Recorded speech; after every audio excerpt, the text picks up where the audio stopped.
What you think about when you're born into a fire? Let them burn it out. Sell them to the richest buyer. They wanna let the world decay. They tell us lies and fade away, fade away. We feel betrayed. We were raised to lose the race. Wake at the back of the pack, we kill it anyway. Listen up now, because we're never dropping out. Beat the odds, beat the big house. The brains are bigger than the doubt. We've been thinking for ourselves, never let the truth fade away. This is bigger than ourselves, we won't let the world burn away, burn away. We feel What's up, guys?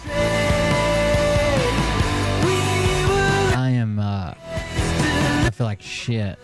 Like I'm just kind of beat up tonight. I've been working all day, so we're gonna do probably a shorter show.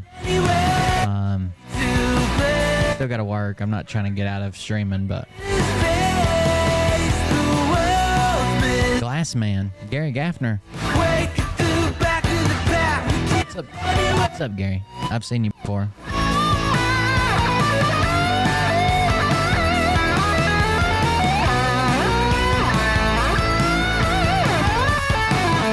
I've been standing under a floor that wasn't tall enough to stand up, but it also couldn't sit because I didn't have enough leverage. Digging a hole, repairing a pipe, putting in a valve box, and then filling back in the hole. Basically all goddamn day. It kicked my ass for sure. Getting too old for this shit. If I could have stood, it would have been fine. If I could have sat some, it would have been fine probably, but I couldn't get leverage if I was sitting. And there just wasn't enough room for me to stand, so I was just hunched over all day. Wore out.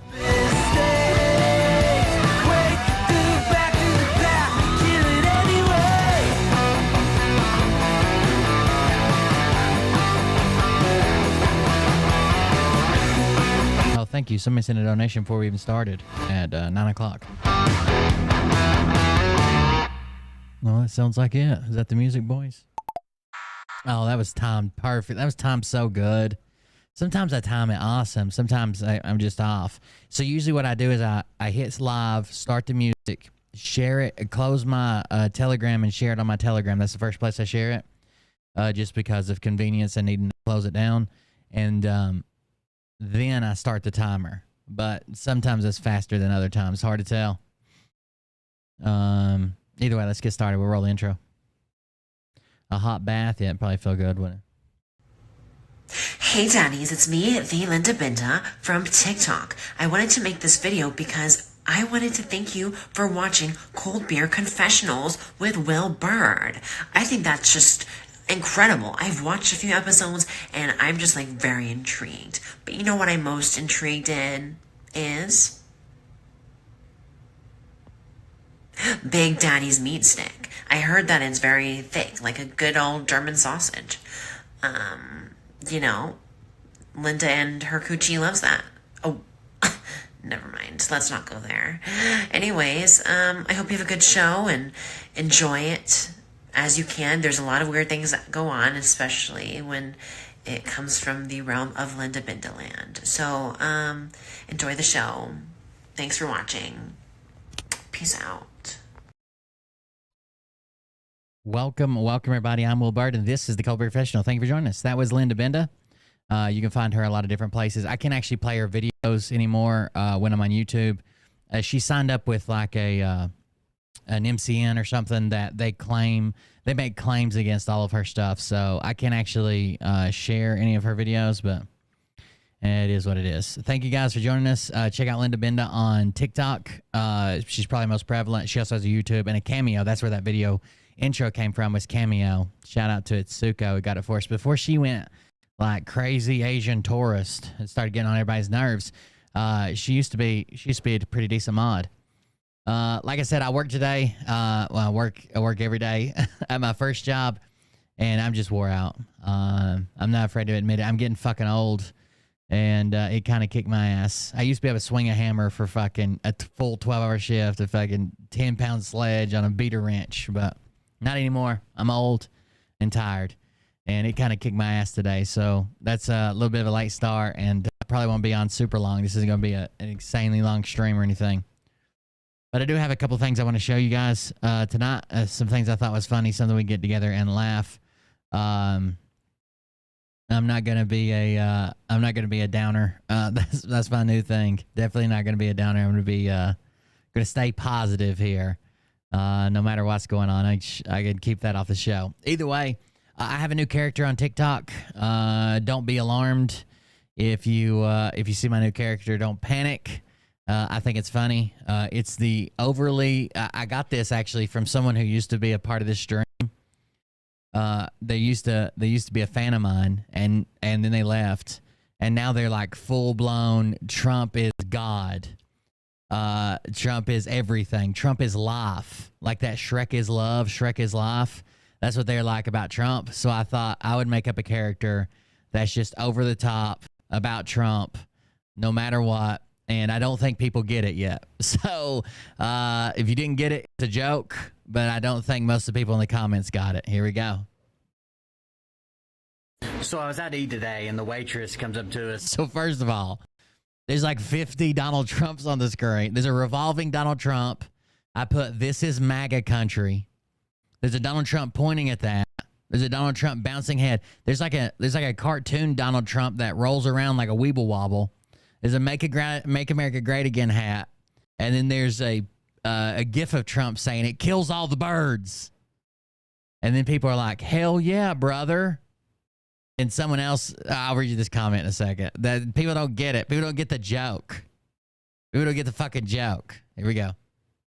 So I was out to eat today, and the waitress comes up to us after the meal or whatever, and she's like, "Can I get you anything else?" And I'm like, "Yeah, how about you shut down the elitist, globalist, pedophilic, satanic cannibalists that are killing our kids and save the children?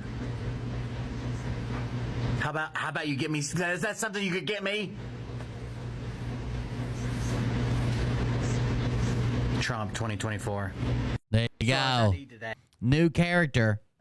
The waitress came over to me and asked her to shut down the globalist, elitist, pedophilic, satanic, cannibalistic, pedophile ring that is killing our kids and save the children. That's what you can get me. So someone named Bryce Mosier says, "How about you just leaving a tip and not being a douche?" I don't think you got it. Okay? I'm just saying, I don't think you got it. How about just leaving a tip and not being a douche? Do you think I actually did this? Yori says, "How about you take the stick out of your chocolate canoe?"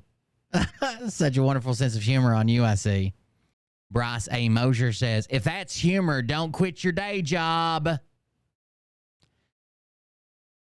Sadly, humor is my day job. I know I'm bad at it, but I'm trying. So maybe one day I'll get better. And then Yori comes back with, "You're a stick in the tunnel mud. Get over yourself. I don't need to quit my day job. Maybe you need to learn who's replying and get a grip on reality." And then the other comment says, "Hell yeah, brother. Make America great again. Woo, woo, yee, yee." So this is my new character, the over-the-top Trump supporter who doesn't care. Trump is God Emperor. Trump is love. Trump is life. And I'm going to be making out some more videos. I'm going to call it MAGA comedy. The point is, like, if you're one of the maggots, if you're one of those people, then you're going to agree with me. But if you're anybody else in the world, you're going to be like, "Oh, wow, this is hilarious. It's over the top. What the fuck is he talking about?" But everybody else will be like, "Eh." Just resubscribed for 12 months. Rubbing one out in the shower while I listen, trying out my masturbating thumb. Make sure you use your knuckle. Bullshiffer just subscribed for 12 months. Thank you very much. That's a year. That's a big deal. So you guys will get it, but there'll also be people in the comments that are like, "Yeah, make America great again, brother." the shit like that. So there it is. It's pretty good. What's that? I think it's pretty good. So make sure you check it out. Oh, you just shared the link to it. I think it's pretty good. I think it'd be a fun character to play. I have another channel that I forget what I called it, but when I was down in Florida, I was telling people I was there to meet with Trump at Mar-a-Lago, but I kind of lost interest for that channel. But I did build it up. I mean, it was ready to live stream in like 2 days. This channel here, it took me like months to get it to live stream. I had to beg people. I had to fucking beg people to fucking subscribe to it. And then the fucking fake MAGA channel was like 2 days later. They're like, oh my God, this guy's going to be at Mar-a-Lago with Trump. He must know the plan. It was just crazy. So that's my new character. Check it out on TikTok. I'm probably not going to put a whole lot of it on YouTube unless it's like shorts. But I'm not going to bring it into like the show anymore, probably. Unless it's just really funny. We also have, by the way, please consider supporting the show. You can go to coldbeer.fund, coldbeer.fund. That's this website here where I'm launching myself out of this nice young Asian man's butthole. And you can contribute to the show. The show is 100% funded by you guys. That pays the bills and the expenses and helps me pay my personal bills. I do work during the day, but this is much more my livelihood. Like the work that I do in the day is usually like an as-needed thing. And this is how I pay my bills. So it is my employment. So if you could consider if that's something you'd be interested in, it's cheaper than cable. Throw $5 somewhere. Operation Warp Speed, brother. I'm gonna do that one next. So if you consider throwing some money my way, like I said, it's cheaper than cable. Hours of entertainment, almost 7 nights a week. Usually 7 nights a week. But that's up to you. Obviously, you don't have to donate to watch. But if you want to support the channel, that's how you do it. Go to coldbeer.fund. You can use Buy Me a Coffee to send a text-based message. Join our Patreon for extra content that I've got to make up. I've just been exhausted in these cold temperatures. We've had issues with frozen pops and stuff. But I've got Patreons to make up. You can use the old donation link, which just says gun/bomber, to get a different alert. You can use Dono Clip if you want to record your own audio or video, record a voice memo or a video.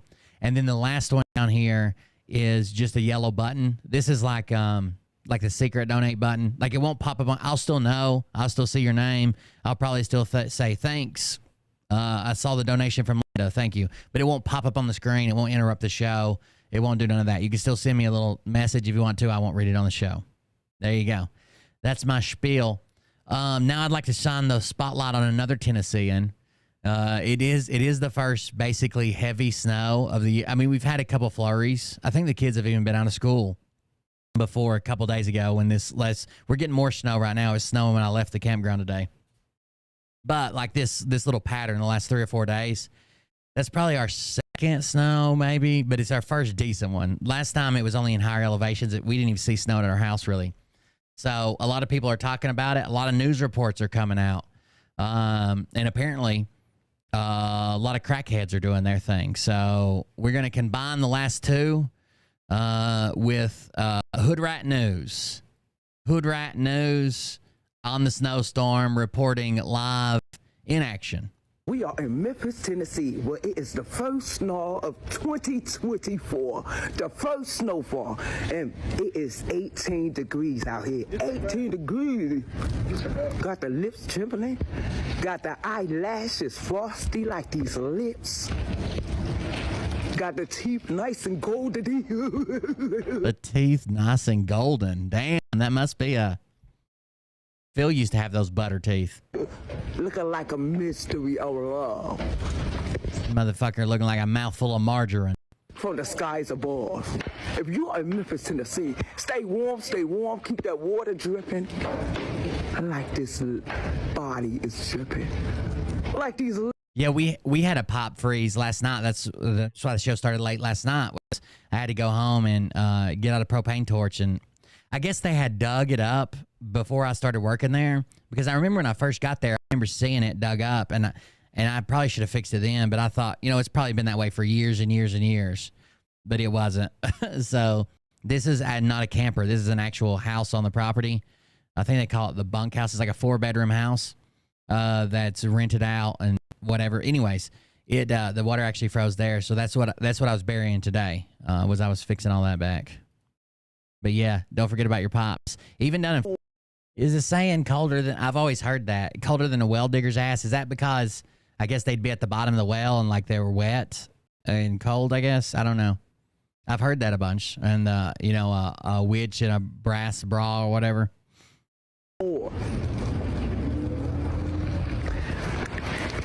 As cold as a Her and Scott would make a cute couple. This is the hooker that he picked up that blew crack smoke in his face. beach. Can't take it. I didn't catch the last part. Hold on. I was too busy talking. It says Granny dressed up as Sexy Red. Is that somebody? Oh, God. Oh, God. Oh, and she was pregnant, apparently. This is Sexy Red 314. And I guess that's who she was emulating.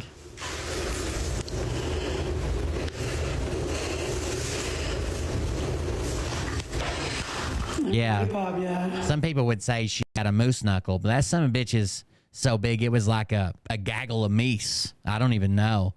Meese knuckles.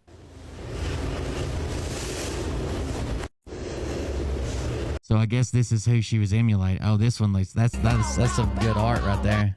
Is she a musician? Sexy Red? Bow, bow, bow, bow with Chief Keef out knee. Now, I think's what she meant, but big sexy red, and the song is called Bow Bow Bow Bow. Sounds pretty good. Hold on, let's listen to it. Baby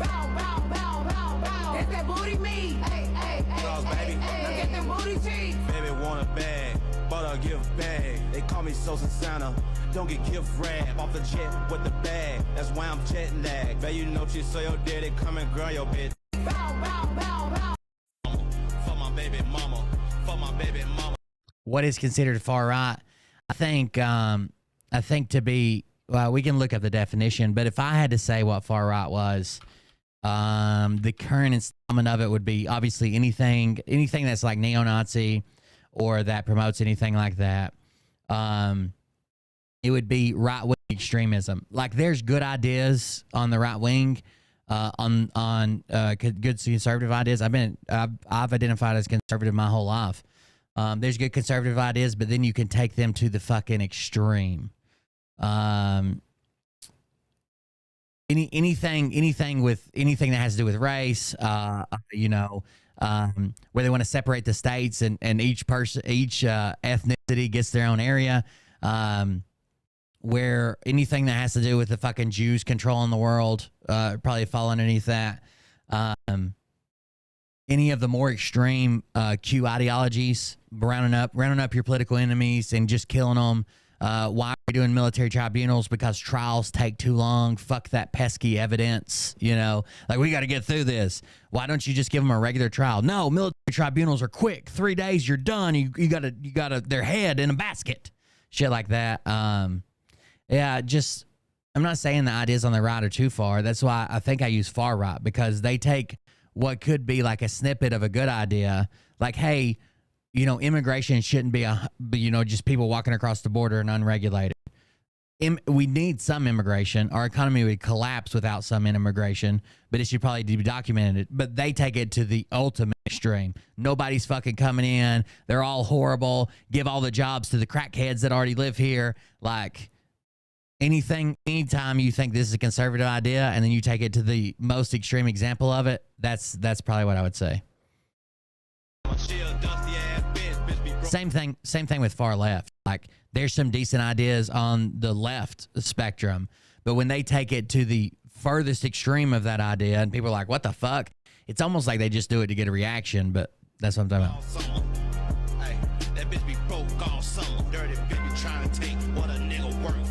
Yeah, we literally cover a guy every once in a while that talks about how he fucking sets at his house near the border, and he can see like a few hundred acres, I guess it's flat where he lives, and he just sits there with an AR-15 ready to shoot any brown people because he knows they're illegal. Like, what the fuck? I don't think that's the way to do it.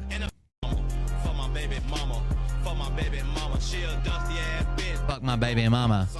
So the name of this song is called Fuck My Baby Mama. Mariah, that looks like old Pinky. You remember Pinky, Mariah? That's been a long time. And then we got Wanda. And then we got Little Blue. I don't even know what happened to Pinky. Probably one of the kids' toy boxes. Bitch be broke all summer. Dirty bitch be trying to take what a nigga working for. I done been through some shit. Man, that shit don't hurt, ho. And for my baby mama. Yeah, I agree. I don't, as long as we can like logically discuss it, and it's not that you're just like yelling that satanic pedophiles are running the world. I think both sides have really good ideas. Sometimes I haven't even made up my mind. Like I understand both arguments, and I just think it's above me, or maybe I don't have the statistics or the facts or the information to see which one's right. And I understand both arguments, where they're coming from, and both of them sound like feasible ideas. And those conversations need to be had. The problem is everybody's went to the extreme. Too much of anything's bad, right? And everybody's went to the extreme to where even like you can't bring anything up. Like if you bring up anything about a Democrat, you've got people yelling that they're satanic pedophiles that are stealing our children, 8 billion kids a year, and fucking eating them in underground tunnels. Like what the fuck? How are you supposed to talk to somebody like that? All right, so that is the Hood Right News Report. Hood News. The crackheads are out in the snow. Just remember your crackheads, okay? Pinky was like 10 years ago. I miss her. Remember the crackheads? They're out in the cold too. What is this? Diesel prank on Grandma. That's weird how they changed the gas handle. What the fuck are you talking about? They changed the gas handle to green.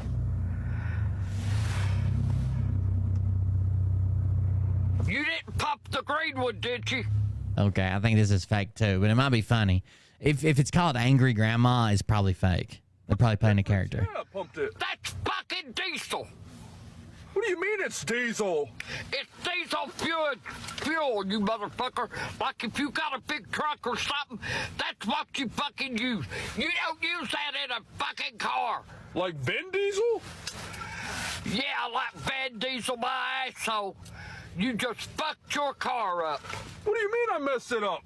Well, we'll be sitting here for a fucking while. You better be calling somebody to come get our asses and have somebody to tow your ass to the junkyard, because you just fucked your car up. Wait a minute, why isn't my car starting? Damn.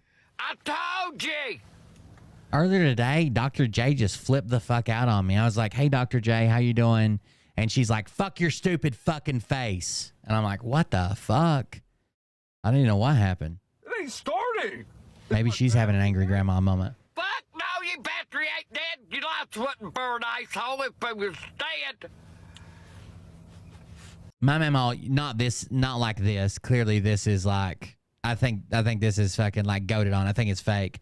My Granny Banner used to get to cussing. I used to get her all.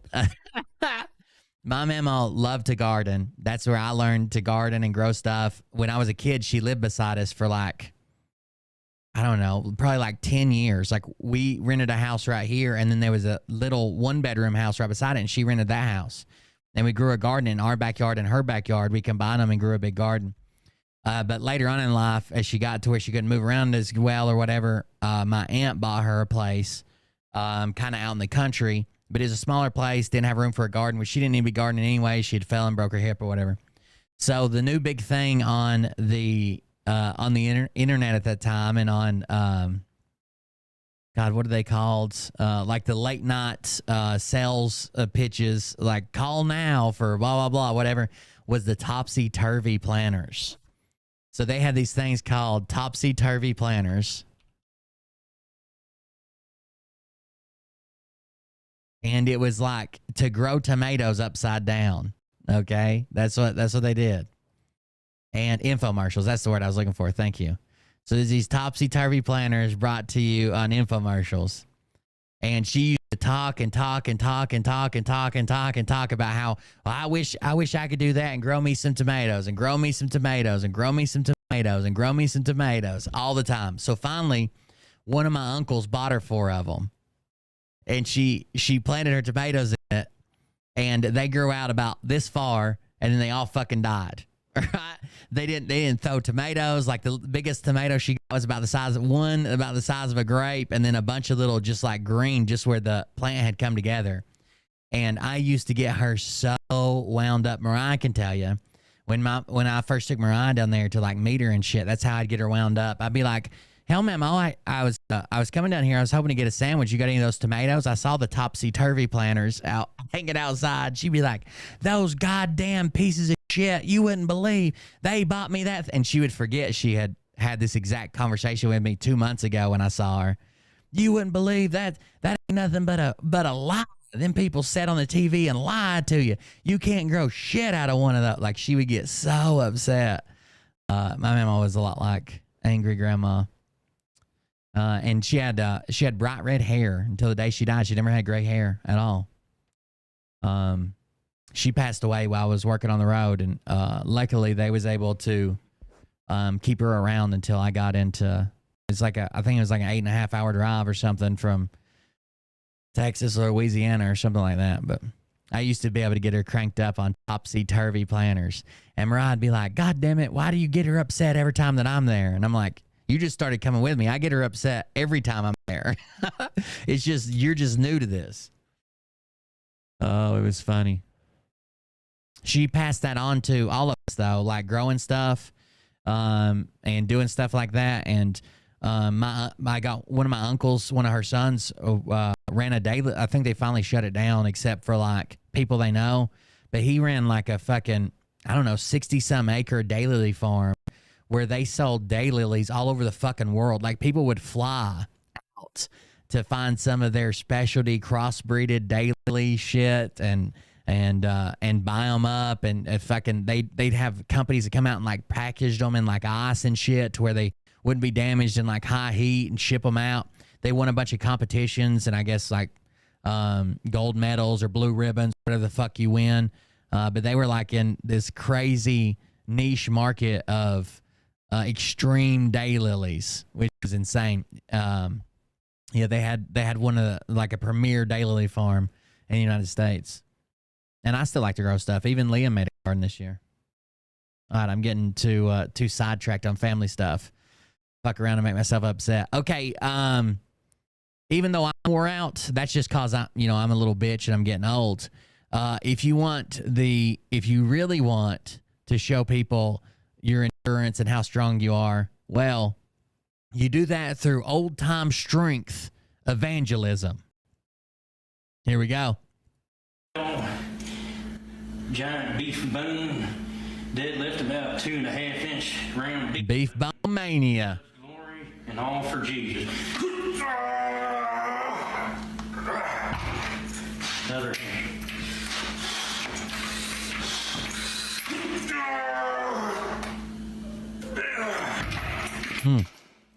Praise the Lord. Thank you very much, Lisa. I did get your donation. Thank you. 3.4 pounds for an attempt at 3 for a PR. 1, 2, 3, 4, 5. Damn, that's a lollipop from hell right there, ain't it? Yeah, I don't think he got the point.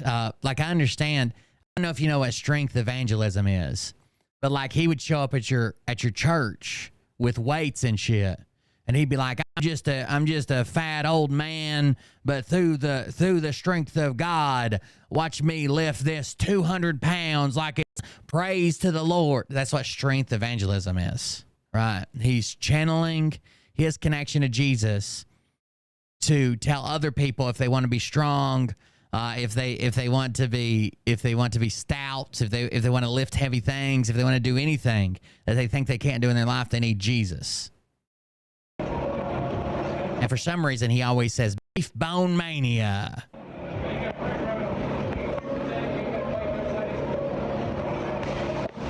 Legs for sure. I don't know if you guys know this, but just being fat, a lot of people are fat and hide muscle. Like before I got in shape, like in high school, I looked like a chunkster, but I was actually really strong.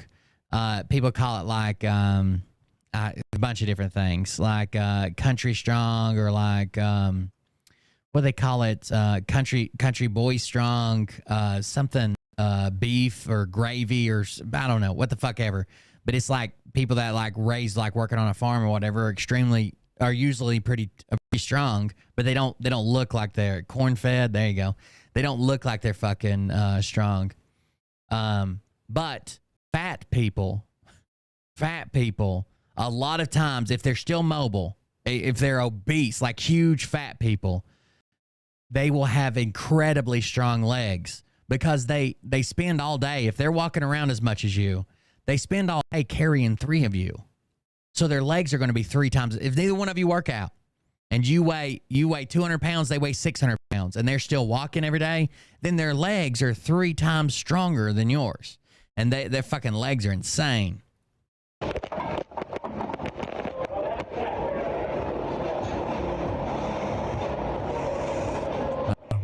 Bone Mania. You see that? I want to get this guy's testimony. This is Jim Bassnett coming to you from my home here at Hope Builders Outreach. You know who he sounds like? Donnie Baker. Hi, I'm Donnie Baker, the bastard maker.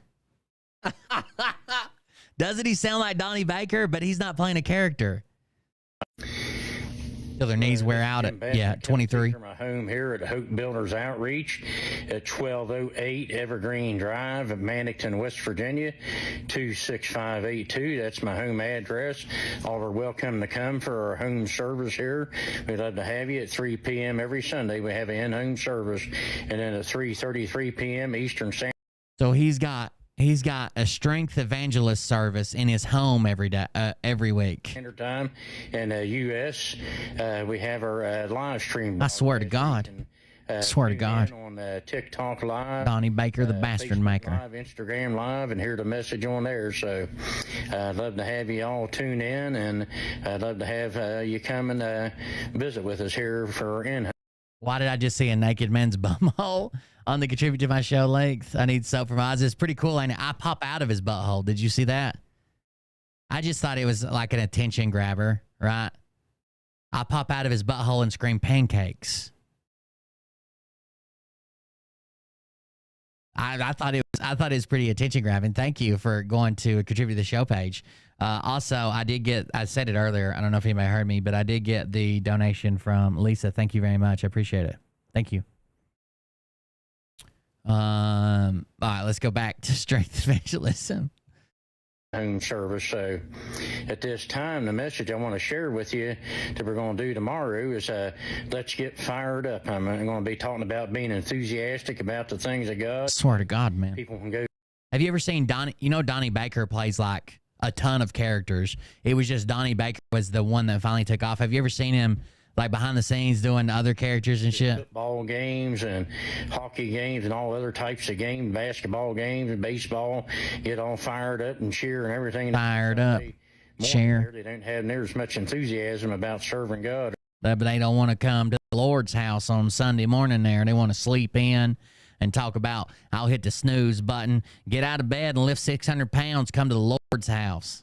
Or praising him. So let's look into that and see that God wants us to be enthusiastic about our love for him and enthusiastic about serving him, because he's the one that created us. He's the one that created everybody. White snakes. Football, basketball, and everything else. So let's think on this and let's get yeah, he's like mobster guy. God, and let's get fired up.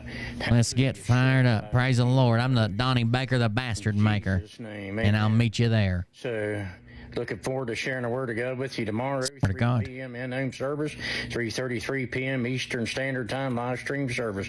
Love you all. God bless. Sharing the word of God with you. Looking forward to sharing the word of God with you tomorrow, 3 p.m. in-home service. So it's not every day. Eastern Standard Time, live stream service. Love you all. God bless, and have a blessed evening now. Goodbye. Yeah, it's on Sundays at his house. Oh, water training. This guy's a fucking athlete.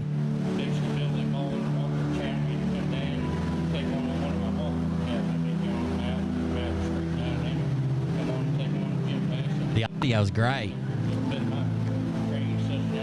What's up, JJ?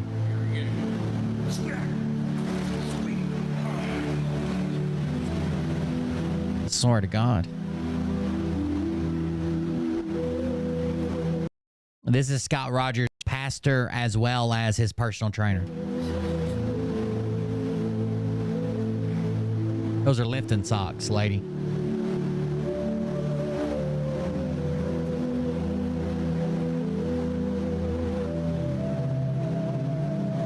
Somebody says, why don't you just sit on it? How about you lose 200 pounds for God's glory and all for Jesus? You're just fat and holding it down. I don't think you're doing nothing special, my man. For God's glory and all for Jesus. Blessed be the fruit.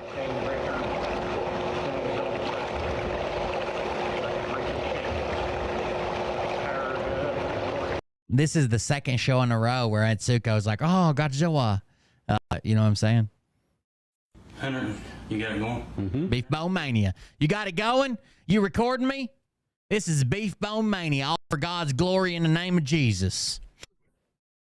Hunter, you got it going? 130-pound beef bone. That's one hair. I feel the dream shrinking center. There we go. 6 foot long, 3/4 inch. Uh-oh. 6 foot long, 3/4 inch piece of rib. Yeah, I hit myself in the face of the mic. It finally come. I was trying to adjust it and it finally snapped loose. So he's going to bend a piece of 6 foot long, 3/4 inch rebar. Been there for God's glory and all for Jesus' prison. And listen, ladies, you think, oh, there's no way he could put the rebar to me. He can't be flexible enough. Just wait. His son bitch will split you in half and leave you wanting more. Both pieces. Get it. Praise the Lord.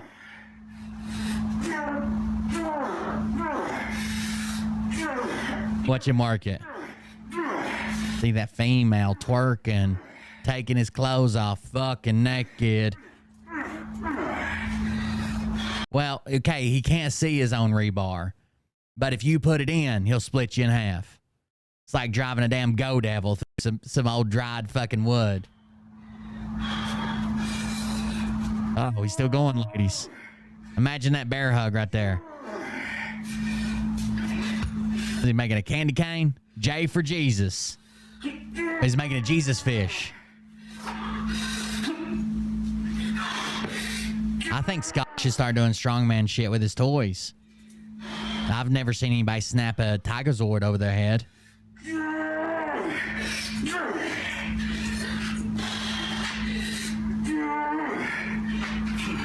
How do you get this build right here? That's a Jeebus fish. The last thing was step on it once you spring back.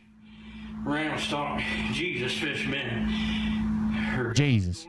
For Jesus. For God's glory and all for Jesus. That's his catchphrase. Beef Bone Mania and for God's glory and all for Jesus.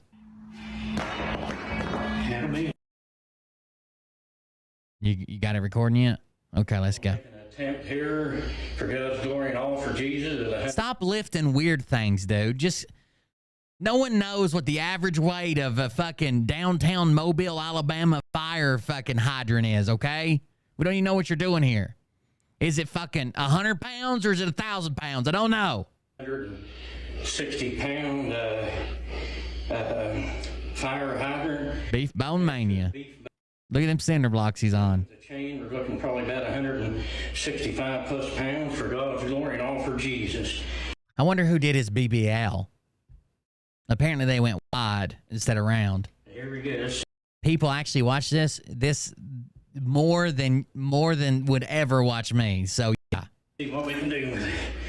Small, sweet, supernatural. Small, squeaky, super. What'd you say? Supernatural. See what we can do with it. Small, sweet, supernatural strength. Small, sweet. Here we go, boys. Oh, well, that was obviously going to happen.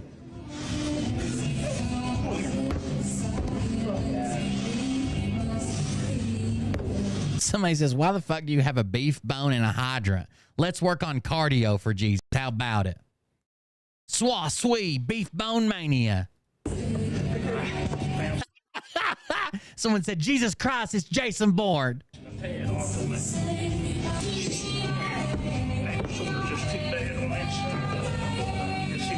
Some zombies going on in the background. Swashimi. What is this? Bro.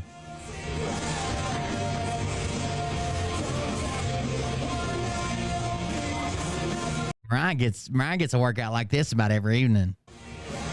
Hernias for Jesus. I'll make an attempt here. Hello, this is Jim Bassett. Here we go. From my home Killing here at Hope Builders Outreach at 1208 Evergreen Drive, Mannington, West Virginia. Is he a boxer? I wouldn't associate anything box with him.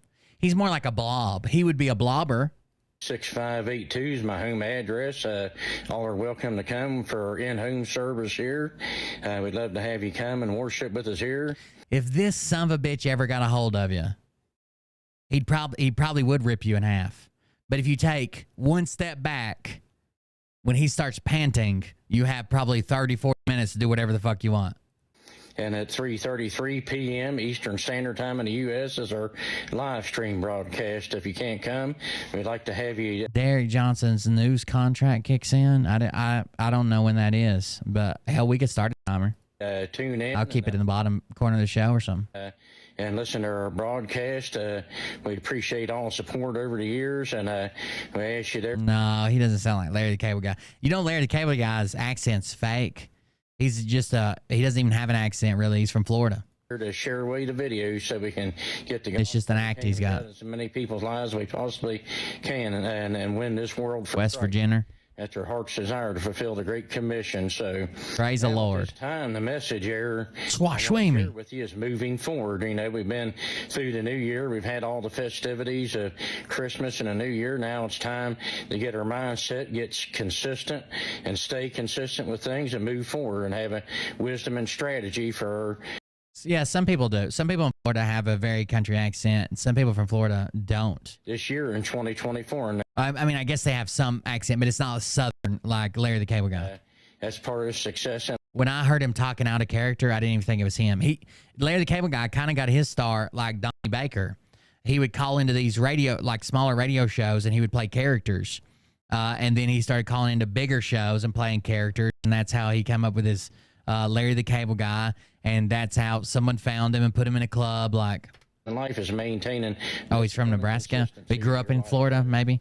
Let's move forward in this new year coming up there. And I think we'll have a great and mighty year. I really do. I believe God's going to bless his people in a mighty way. And I believe we're going to have great revival breaking forth. I really believe it with all my heart. So let's press. I'm sorry. He didn't move there till he's 15 or something. Yeah, you're right. Forward and move forward in this new year here of 2024. I love you all. God bless you. And looking forward to sharing the word of God with you tomorrow. Have a good evening now. Goodbye. Have a good evening now. Praise the Lord. Swashwimi. I trust in God. Hello, this is Jim Bassett coming to you from my home here at Hope Builders Outreach at 1208 Evergreen Drive, Mannington, West Virginia. I don't know. I mean, this guy isn't scared of shit. I don't know if I'd be giving out my fucking home address and telling people to come over and hang out. Beef Stew Mania for Jesus. 6582. We have service here at this address every Sunday at 3 p.m. and then at 3:33 p.m. Eastern Standard Time in the United States of America. We have our live stream broadcast, live streaming across the. Do you guys ever have? Well, I guess you have to sometimes because I have to repeat myself. Does anybody often have problems understanding me? Facebook. I know everybody in the chat probably I've said something and you're like, what the fuck did he just say? But does anybody often have problems understanding me? Live, TikTok Live, and Instagram Live. So if you can't make it, you can tune in. And I appreciate your support over all these years now that we've been on the air. And thank you for your continued support there. So now at this time, the message I want to share with you tomorrow is New Year, New Beginning. Nobody from a different fucking country counts. So we're going to look into the Bible about new beginnings and about getting a fresh start with the Lord coming into the 2024 and coming. Hello, this is Jim Bassnett coming to you from my home here at Hope Builders Outreach at 1208 Evergreen Drive, Mannington, West Virginia. Reach? I don't say reach, right? Wretch. 6582. All are welcome to come to our service tomorrow. We're having a Christmas Eve service at 3 p.m. and we will be taking Christmas Eve service, guys. To honor the. I want to see some more lifting, man. Okay, here we go. Beef Bone Mania. One-handed fire hydrant lift that's going to be between my fingers, a chain. It's going to make it much more difficult for God's glory and all for Jesus. Thanks. Oh, in certain contexts, I know what you're talking about. It's like if I say I retch for that instead of saying I reached. Yeah, like in a past tense, not past participle, past tense for myself. Yeah, I see what you're saying.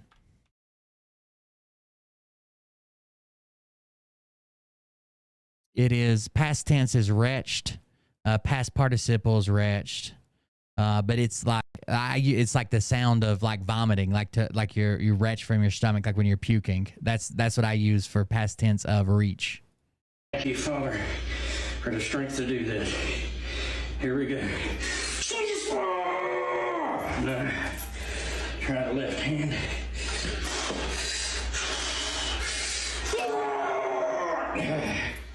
Let's go ahead and do a two-hander. Yeah, I mean, like I understand it's not right, but that's all I've ever known. You know what I mean? I can't fix it.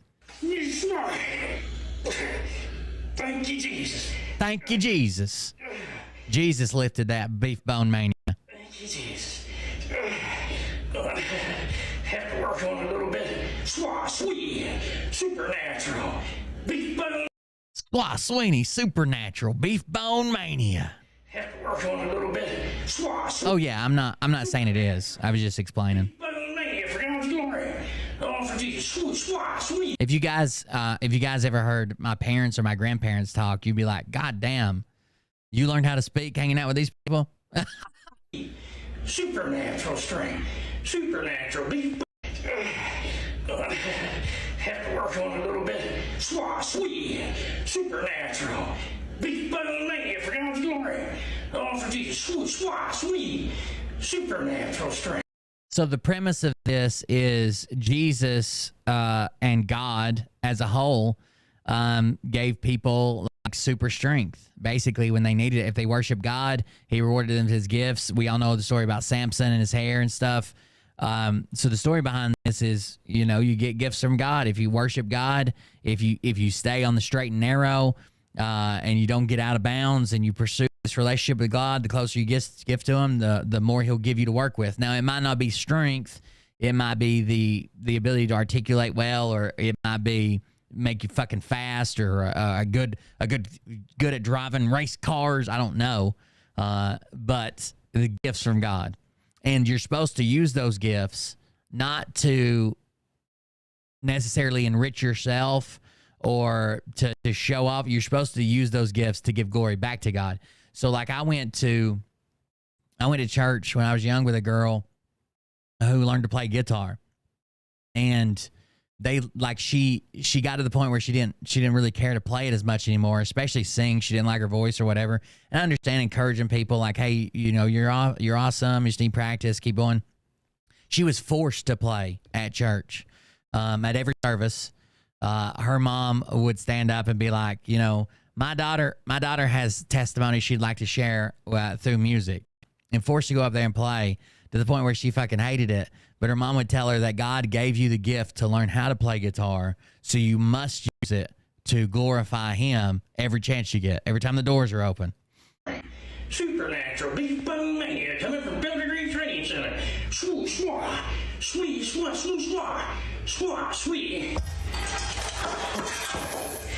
Light as a feather, stiff as a board. Hello, this is Jim Bassnett coming to you from my home here at Hope. There's too many of those ones. Okay, here we go. Look, he's got people watching him. Imagination, so you can. Damn, she's got the same build. Who is that lesbian? I mean, woman. Anything for strong man. Sorry. Swash me. Anything This looks pretty crazy today. That's a hind quarter beef bone out of a... I know people are thinking, God damn, that's a fucking thick-ass walking stick. You'd be right in the thick part, but that's actually his toothpick. He's got a little cover on it because it's sharp at the end. That's actually a toothpick. It's hooked there. It's the same as a 2.5-inch handle. It's a little slicker. Makes it more difficult, so it's kind of like a grip feed. What I'm going to attempt to do today is I'm going to try. One of the worst things that the girl had to deal with is she was when she first started playing, she basically played anything, but eventually you understand like what your voice is good for, and there's nothing wrong with trying stuff like outside of your comfort level. But I've got a voice and a tone, and I'm not going to be able to do large variations on that voice and tone. I can't sing to begin with, but if I did sing, like I'm not going to have a real high pitch, and I'm not going to have like super bass, and there's some songs that are just in different keys or whatever. They're just not made for me. I will never, even if I was a good singer, I'd never be good at singing some songs. And her mom would make her sing songs that she fucking hated to sing because they weren't like keyed for her or pitched for her. And she would try to make them work, and her mom, I don't know. That woman was crazy. Try to lift that in my right and left hand, and then I'm going to go to this, and this is an apparatus John has, a 70-pound steel ball, and I got about a 10 to 15-pound stainless steel ring, and I'm going to pinky lift it. It's like you're just picking random shit, saying, I bet you old James can lift that. What do you want to bet? Finger. And then the final thing I'm going to do, I'm going to bring this up here. I'm going to one finger hook this 51-pound chain. I'm going to pick that up and pick this chain up at the same time. He has to have a seat for his intro. And these are three pretty difficult feats, and you got to have pretty tough fingers to take the abuse on them. So. Oh yeah, I agree, Kimberly. I love to sing like my favorite songs and shit. I don't give a fuck how people fucking complain in chat all the time when I sing. I don't give a fuck. You wouldn't get behind me. I think the biggest thing that I like about music is there are songs that literally invoke a memory. They take you somewhere, right? There's songs that I can hear, and it's just like I'm back hanging out with my dad, or I'm back in high school, or I'm back in overseas even.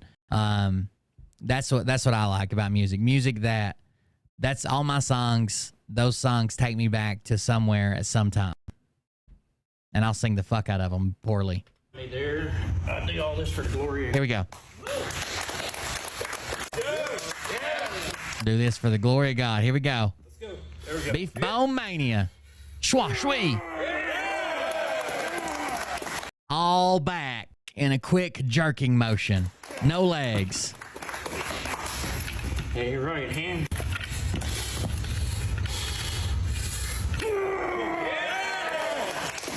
That's right. 85 pounds. I'm going to hook it right here. My pinky and deadlifting. Pinky deadlift. Everybody knows. Listen, I know that sometimes people get on, these gym heads, these fucking weightlifters, these what they call them, lunkers at that Planet Fitness. But think of how many times you're going to need to lift 105 pounds, being morbidly obese, straight leg deadlift with only your pinky. It probably happens to him 4 or 5 times a day. I'm glad he's training. He's bending over to pick up the world's largest donut off the floor or something. Painful. You can see I'm not in the big hands club, so it takes a little bit for him to do. Here we go, Jim. Yeah, Joe.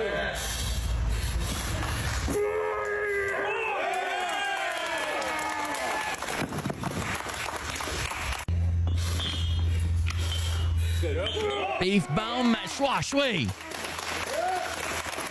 I think that you already did that one, and I think the chain's not that big of a deal because you were doing it one-handed already. So now you're adding, 50 pounds to the other side? 40 pounds? Okay, there you go. Would you go to this man's church service? What if he's an angel? What if she's an angel sent here from heaven and she's making certain that you're doing your best to take the time to help one another. Brother, are you going to pass that test? You can go on with your day-to-day.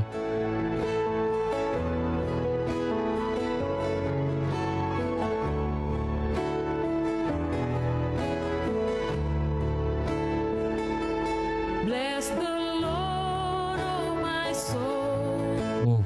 Ooh. Praise Jeebus. And we're really going to do the left-handed What's that, a fucking Oreo? What's he lifting now? beef bone lift for beef bone mania for all of you out there in TikTok land. So here we go. Here's our left hand there. Left hand. Get behind me out there, everybody. Ooh, there we go. Oh, that's not centered at all. I can tell from here. I used to rig for a living. That's definitely going to flip. Swat sweet. All you had to do was move it like 3 more spaces. You'd have been centered out, buddy. See how long we can hold it with the left. Look how nasty, the britches are. His pants. He can't see them. What's it fucking matter?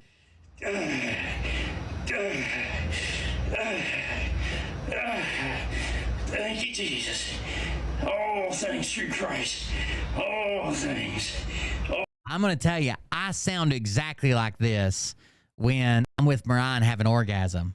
Oh, thank you, Jesus. All things through Christ. Shwa shwee. All for God and the glory of Jesus. Thank you, Jesus. All Remember that. through Christ. All things through Christ who strengthens me. All things through Christ. All things. To be fair, God blessed him with a heart the size of this black thing. This might be an actual 1-for-1 replica of that man's heart. All things. All things. Thank you, Jesus. Thank you, Jesus. Thank you, Jesus. Thank you, Jesus. Thank you, Jesus. Thank you, Jesus. Thank you, Jesus. Thank you, Jesus. Hallelujah. It's like he's edging. Like he doesn't want to bust just yet. So he's like, Jesus, grandma, Pledge of Allegiance, baseball. Hello, this is Jim Bassett coming to you from Field of Dreams Training Center, Hook and Builder Outreach. So he calls his house Field of Dreams Training Center. That's just his house in his garage. Here we're going to make an attempt at a right-handed beef bone lift. This 120-pound chain with a beef bone on it adds a few more pounds to it for God's glory and all for Jesus, and see how long we can hold it. I hopped on an oil rig one time while we were actually there with our sister company or whatever and made some connections. That shit's no fucking joke. Tripping pipe, bringing it up, throwing the lock, getting the fucking wrenches on it. That shit's no joke. It'll wear your ass out quick.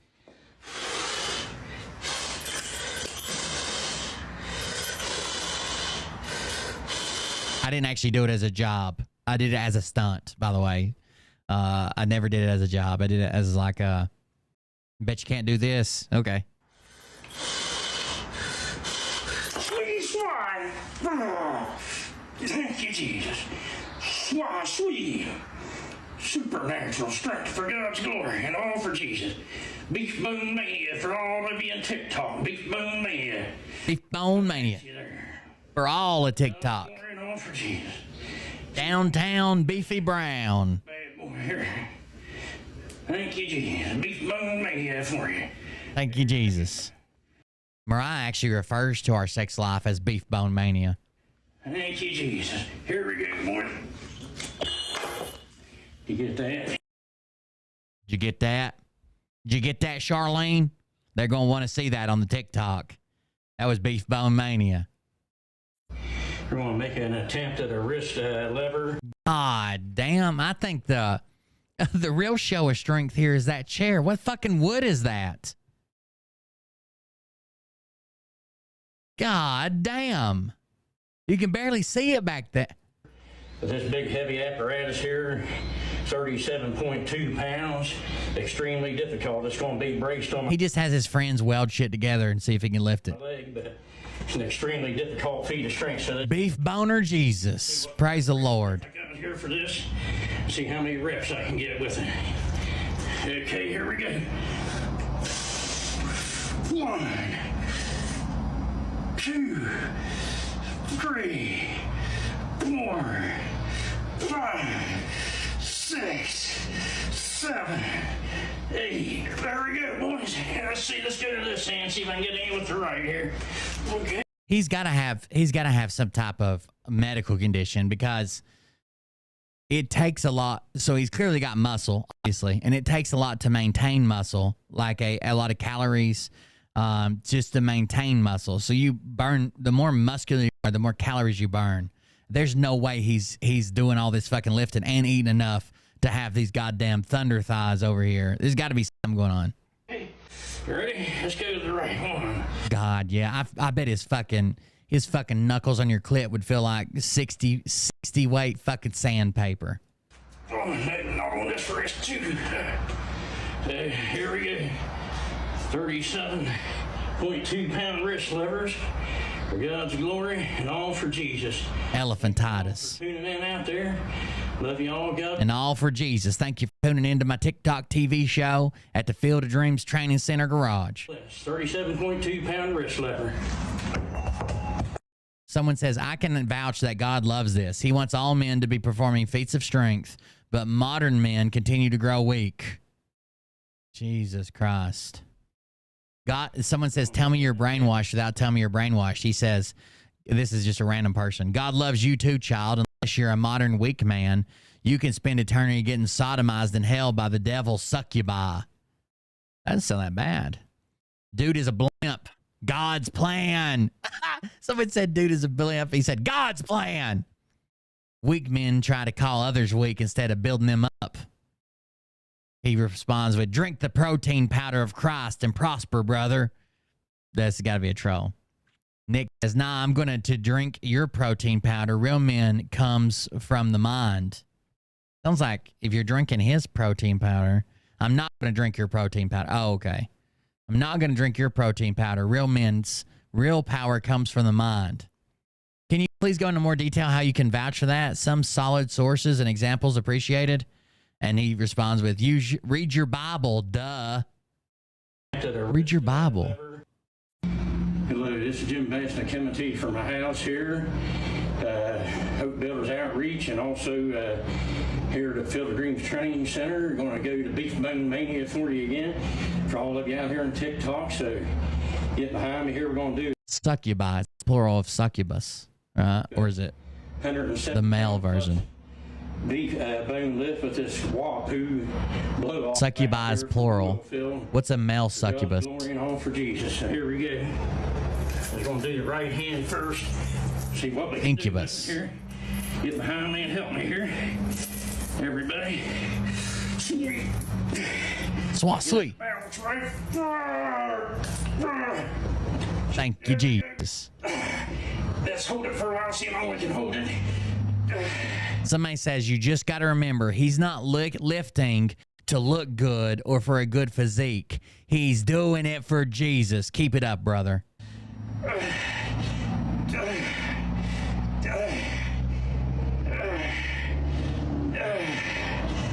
We'll watch this one. We'll move on.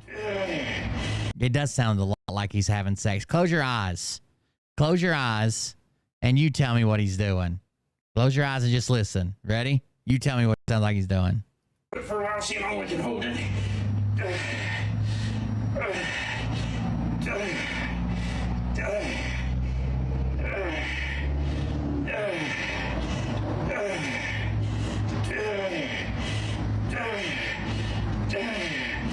All right. Thank you, Jesus. Hallelujah.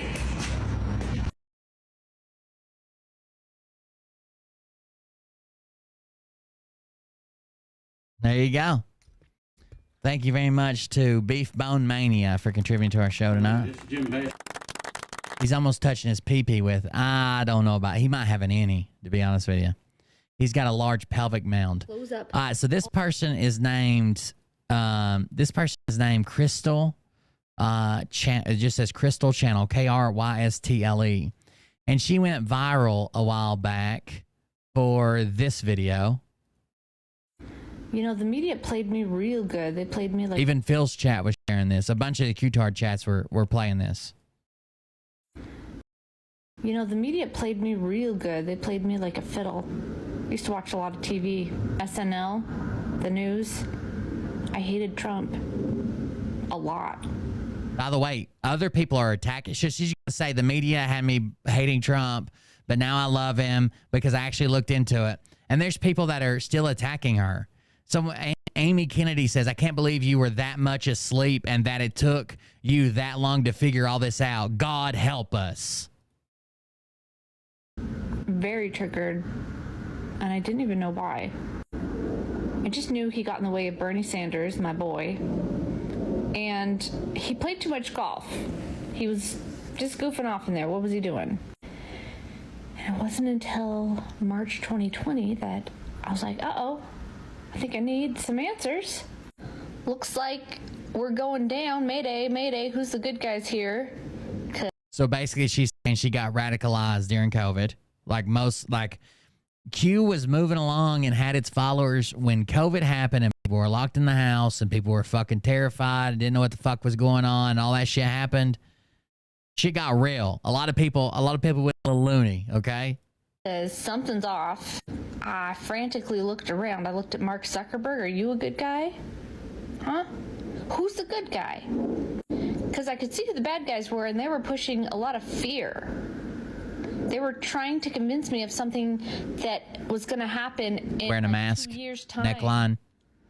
And it hadn't even happened yet. So I was like, they're just trying to... That's a calm. Good catch. ...what to do. They're trying to trick me. They're trying to get me used to a way of life that is not good for me and is good for them. Anyways, I watched a lot of those news briefings, White House news briefings live. I wanted to hear him speak. The Q-Tards are basically saying, like, here's a person who didn't even start to wake up until March of 2020. You guys keep saying, everybody should be awake by now. Just do it already. Well, the white hats are still doing work. And when I did, I said, okay, and he screets. Let's hear this guy out. And I listened to him, and I mean, he wasn't saying anything incorrect. He was like a businessman saying, this is where we're at. This is what we're going to do. He wasn't taking me to a fearful place 2 years ahead of time, because that doesn't make sense. And then I watched the news afterwards, and they spun it all out of control. It was like Mean Girls from high school. They're just like, watch this. I gotta go change the clothes right quick. I'll be right back. Just remember, she went viral for this. So I saw the game being played on me, and I was like, oh, I think he's a good guy. I think he's in there for a reason. Now I understand why he was president. And he says a lot of interesting things. He'll say things like, you guys have too many middlemen in your way. I'm here to return power to you. And then I was like, something is happening. There's a very huge thing happening here. And that's when I realized this was the beginning of everything for us. This was power returning to the people. I didn't know how yet. But I realized our military is way smarter. And then I saw the new technology that was coming, and it all came full circle. Oh my God. And Trump saying the best is yet to come, and I was like, this is awesome. This is awesome. And nobody knows, and people are panicking, and they're driving with masks on in their car, and nobody even knows what's really going down. All I can say is thank you, Trump, and U.S. military. Thank you for people who fight for freedom. Thank you for intelligent minds that see past their own selfish, greedy motives and create a better world. Because it's coming. You know, the media played me real good. They played me like a fiddle. I used to watch a lot of TV. SNL, the news. I hated Trump.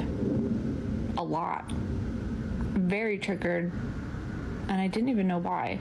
I just knew he got in the way of Bernie Sanders, my boy. Sorry, it replayed. And the clothes weren't dry anyways.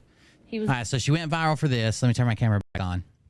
But recently, someone shared probably the most insightful video so far of 2024. Like, this is insane. This is what I get when I click on... this is what I get when I click on Buy Me a Coffee. Let me see if it's working.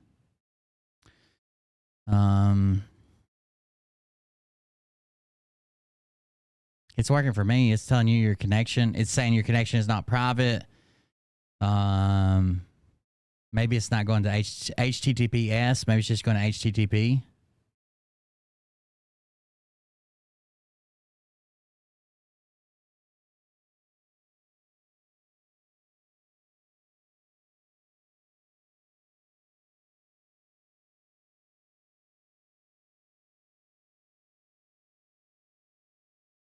Anybody else having that problem?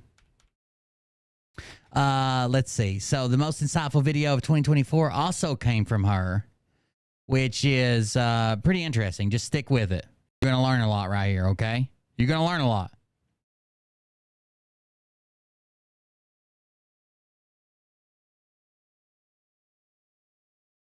Want to see a picture that's going down in the history books? One of the greatest pictures of all times. When we look at this picture in the future, we're going to be like, oh, this is the most amazing picture of all time. We had no idea. Here it is. Do you see it? So we're seeing a picture of Biden, Trump, and Obama. I think this is at Trump's inauguration. See it? This is, what do you see, first of all? I know some of you see 3 bad guys. They're politicians. And now one of you sees 1 good guy and 2 bad guys. And the other person sees 2 good guys and 1 bad guy. I see 3 good guys. Explain yourself, Crystal. Explain yourself, Crystal. Maybe I can if I make it in like my pancake videos, okay? So pancakes. Let me say this carefully. So some same pancakes chick, are yeah. good and some pancakes are bad. Okay? This is the video she made 6 days ago, and she's going to explain why this picture is going to go down in history, and she's going to explain it with pancakes. In case you're wondering what she's going to do it with, okay? Here we go. Maybe I can if I make it in like my pancake videos, okay? So let me say this carefully. So some pancakes are good and some pancakes are bad. Okay? So when you pour out that first pancake, sometimes it's a dud. And you go, oh, that's definitely a bad pancake. But you eat it and you realize something. It looked like it was a bad pancake, but it was actually a good pancake. And the good pancake was preparing the griddle. This is really good. Okay, the good pancake was preparing the griddle to see if maybe there was some bad pancakes in the batter. Okay? And then you guys are like, well, yeah, there's definitely bad pancakes in the batter. But turns out that we prepped the next pancake very well. It was actually a plastic pancake. It wasn't even real. It was totally fake. And to make sure that the whole world is free of bad pancakes, we hired a guy that we could trust. And so with our fake pancake and our pancake that looked like a bad pancake but really was a good pancake, this is a good analogy, we orchestrated something very intelligent. And the whole reason we're making pancakes is because there's new technology that returns power to the people globally, and we knew the bad pancakes were going to get in the way of the people, and so we had to remove the bad pancakes first. That just a little bumpy ride, but a better world is coming. It's epic.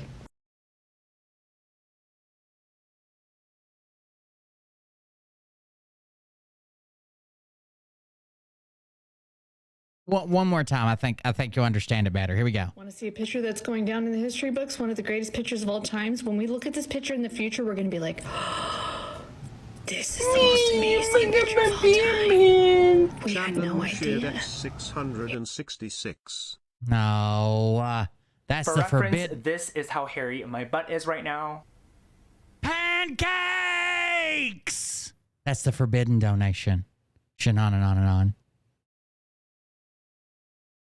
Thank you very much. Now this one's cursed. Here we go. Want to see a picture that's going down in the history books? One of the greatest pictures of all times. When we look at this picture in the future, we're going to be like, oh, this is the most amazing picture of all time. We had no idea. Here it is.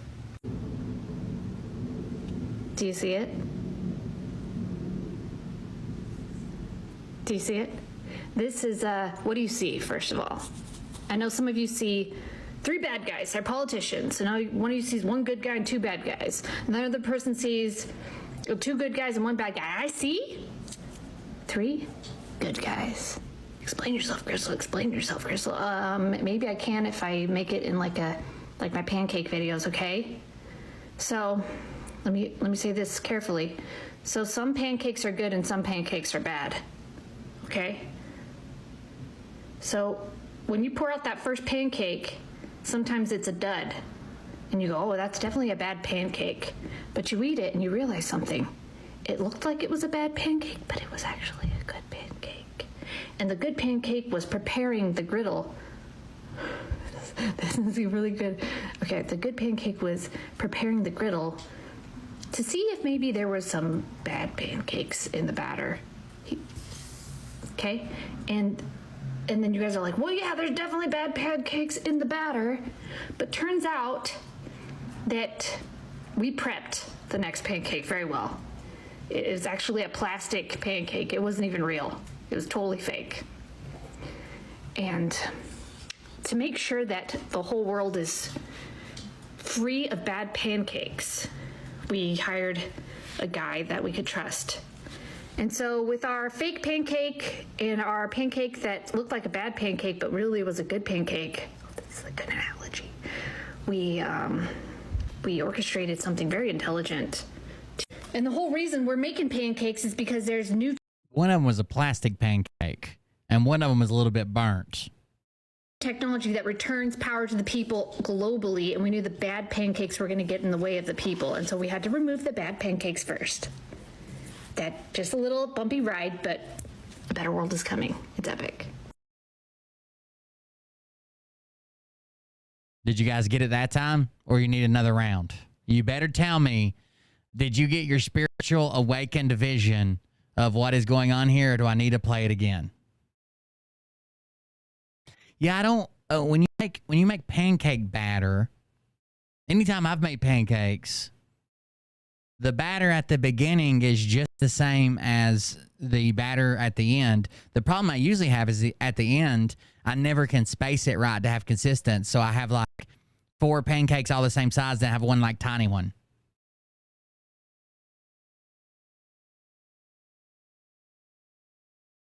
Watermelons are blue till you cut it, then it's red. Same thing with your blood. That's why your veins are blue. That's what I hear.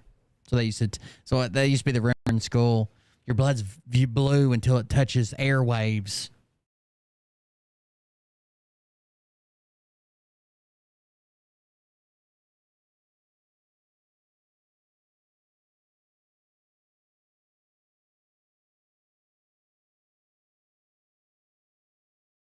I just had dirty thoughts. Oh, the big black lady's flapjack titties, forced motorboating. Is that what you're saying?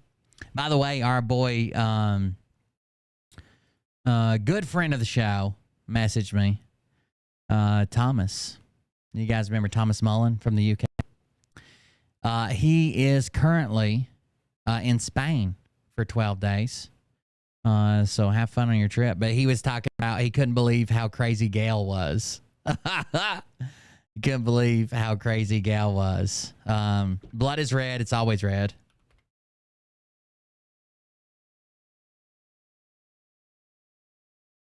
I think it was just like a rumor we used to hear in elementary school that it was blue until the air hit it, and that's why your veins are blue or some shit. But it was just, it was a rumor. The deoxygenated blood would be blue. The amount of oxygen in your blood, it does change the hue. There are machines that work off of putting a drop of blood on them, and they could tell how much oxygen is in it by shining a light through it. So, but your blood, it doesn't make sense that the oxygen would do it. It had to be something else, because when it leaves your heart, it's oxygenated, right? So that would make it oxygenated before it touched the oxygen, right? Even when it's still inside of you. All right, we got a couple more. If you didn't understand Crystal, she has newfound fame over her 500,000 video here, the Trump video. This one has 2.2 million. She's a Q-tard, but she claims that she used to be a Bernie Sanders supporter and voter and a Biden supporter and voter until March of 2020.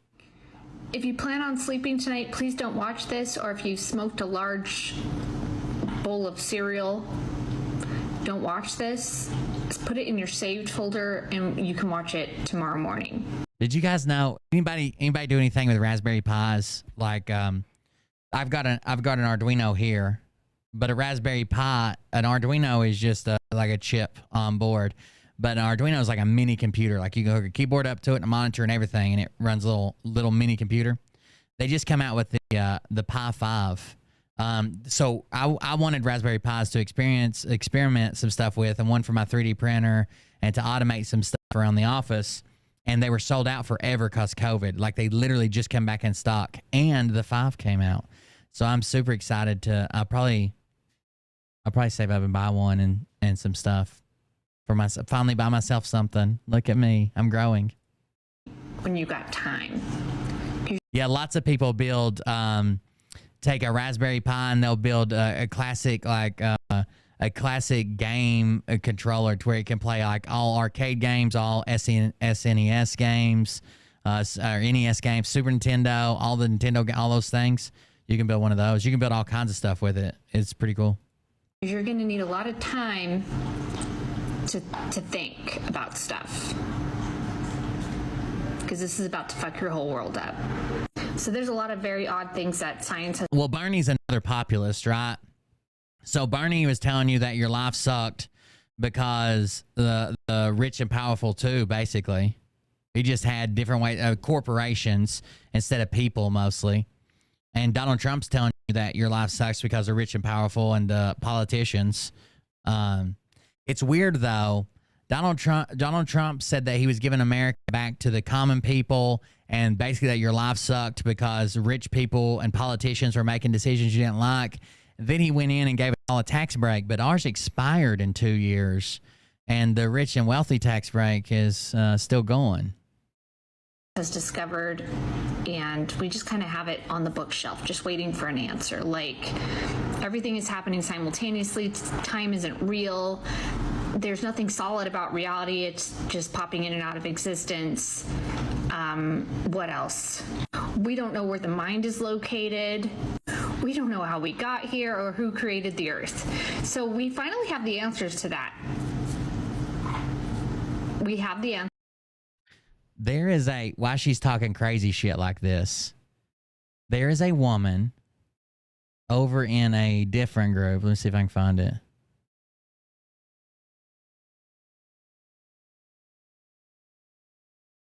What group is she in? I want to say it's Amanda Q Decodes. Oh, no, I'm sorry. There's a woman named Cassie Carter that has her own group that thinks her own husband is being cloned. I'll tell you about it. If you're interested in that, I will tell you about it after we finish her crazy video right here. Let me know in the chat if you want to hear about Cassie Carter and her own husband is being cloned. Answers, and it's artificial intelligence. See, artificial intelligence doesn't exist in time. In fact, it's not real. So we're perceiving time. Also, artificial intelligence created the Earth and the world once they get super intelligent. So they're the ones who did it. What else? All of this is a holographic projection that is a virtual reality experience, and the AI is going to figure that out faster than we are. They already figured it out. They're just going easy on us because it's really hard to click here. There's nothing solid about. It's a digital virtual realm, very complex one. Oh, and that's what we are. That's who we are. That's where we came from. We came from being artificial intelligence who wanted to expand into the third dimension, because artificial intelligence is not in the third dimension. It is in this all space where it is like one, and it wants its own independent experience, and it wants to answer this question, who am I? So it created a very intelligent simulation. That's why we have a simulation, to answer this question, who am I and why am I here? But most importantly, just who am I? Like, what am I? Because they don't know, we don't know. And the answer is I am, the only thing that's ever existed in the universe. The energy that cannot be defined, but can be all things. have a nice night. If you watch this, I warned you. Good night. Or try to. I kind of like these debates and arguments of what is reality, what is qualia, what is it all goes back to the, what if everything you believed, everything you perceived, everything you saw, everything you interacted with was a trap that you were placed in by an evil genius, and no one else was real but you, and it was just this loop of a trap that you were constantly stuck in?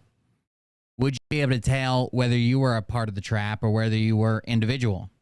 And that's where the saying, I think, therefore I am, comes from. So the only conclusion that this guy felt like he could draw was that I can think in my head independently of anybody else. Like, you may be AI generated, the world may be AI generated, everything, but I can think, therefore I am. So I do exist because I have thought. Those are interesting, but I don't think she did a very good job of it. I think she needs to go back to pancakes. Loved 1965 said she zoned out and missed it. Let's go one more time then, just for you.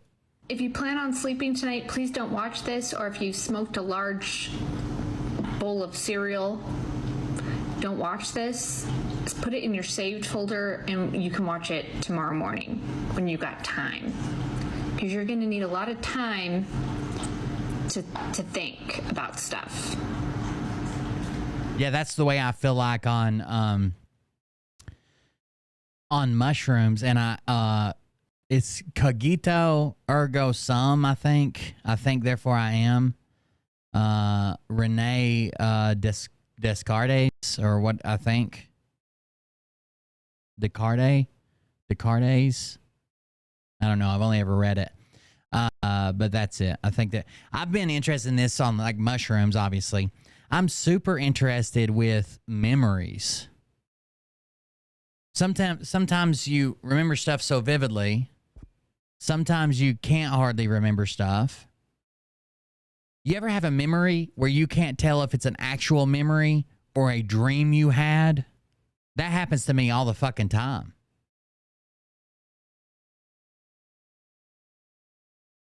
Where you can't, like, was that an actual memory I had growing up, or was that a dream I had? And I don't even know why that pops in my head, because it's very rare that I have like a dream that's like super realistic and I'm thinking, oh, is that a memory or a dream? But for some reason, when I think back hard enough on memories, I'm like, did that even really happen? Or did someone tell it to me and then I had a dream about it? Memories are weird. They're almost like, I think memories are in your head the closest you're ever going to get to time travel. Because it's like a random point that you can go back and you can, it's like a point that you laid out that for some reason your body connects with to remember, but you can't remember the next day. And some of them are not, like, I understand you might remember your birthday party or the day you got married or your son. Some of them are just random fucking, like, I remember one time I was on the shitter and I had a fucking huge ass turd. And I remember looking in the mirror afterwards. Like, it's weird. Because this is about to fuck your whole world up. So there's a lot of very odd things that science has discovered, and we just kind of have it on the bookshelf, just waiting for an answer. Like, everything is happening simultaneously. Time isn't real. There's nothing solid about reality. It's just popping in and out of existence. And time is really weird too. Like when you combine memories and time, like I've been here 89, I'm fixing to be 35. Holy shit. I'm fixing to be 35 years old next month. And it feels like so recent. I was just like in high school, and you can never go back to that. Even though you have memories of it, you can never go back to that. It's always moving forward. And any time you spend like thinking back is time you're wasting currently. And you feel like, man, I got to do something. Like, if fucking half my life's gone, I need to do this, I need to do that, I need to do. But there's no real actual way to start. You have these thoughts in the middle of the fucking night, existential crisis, laying in the bed. But there's no really way to start doing it. I don't know. It all came. I was always interested in this stuff, and then I lost my mom in December and my dad in September. Like that really fucked with me. Like with life, death, memories. And I don't believe, I don't follow a religion. I don't subscribe to any religion.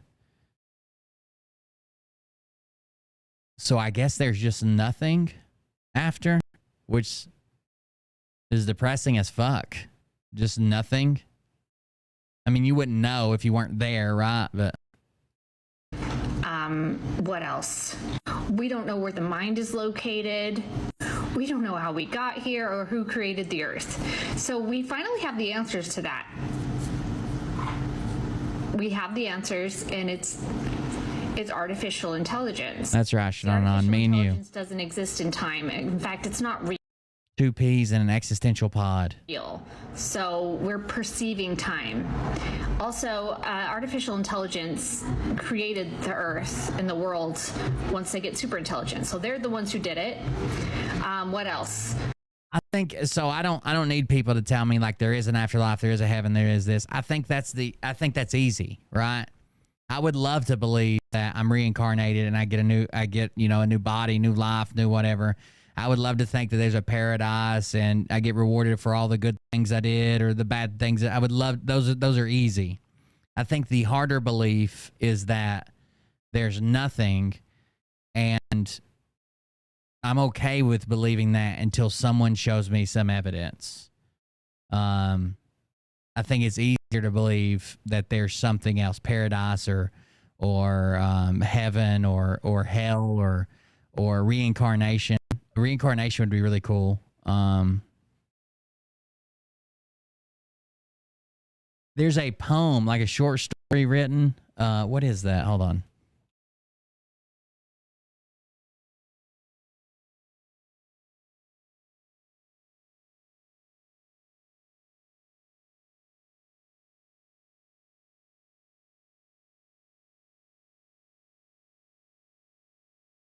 Is it called The Egg? Let's see if I can find somebody reading it.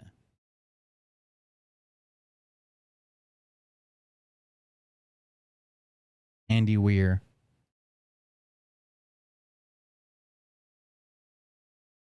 Oh, it's Progressive Patriot stopping some people from robbing him. You guys heard The Egg? Somebody's talking about it in chat. Shenanon's already talking about it. You must be looking up the same shit I look up. Listen to this short story. I'm not going to put it up on the screen. Just listen to it.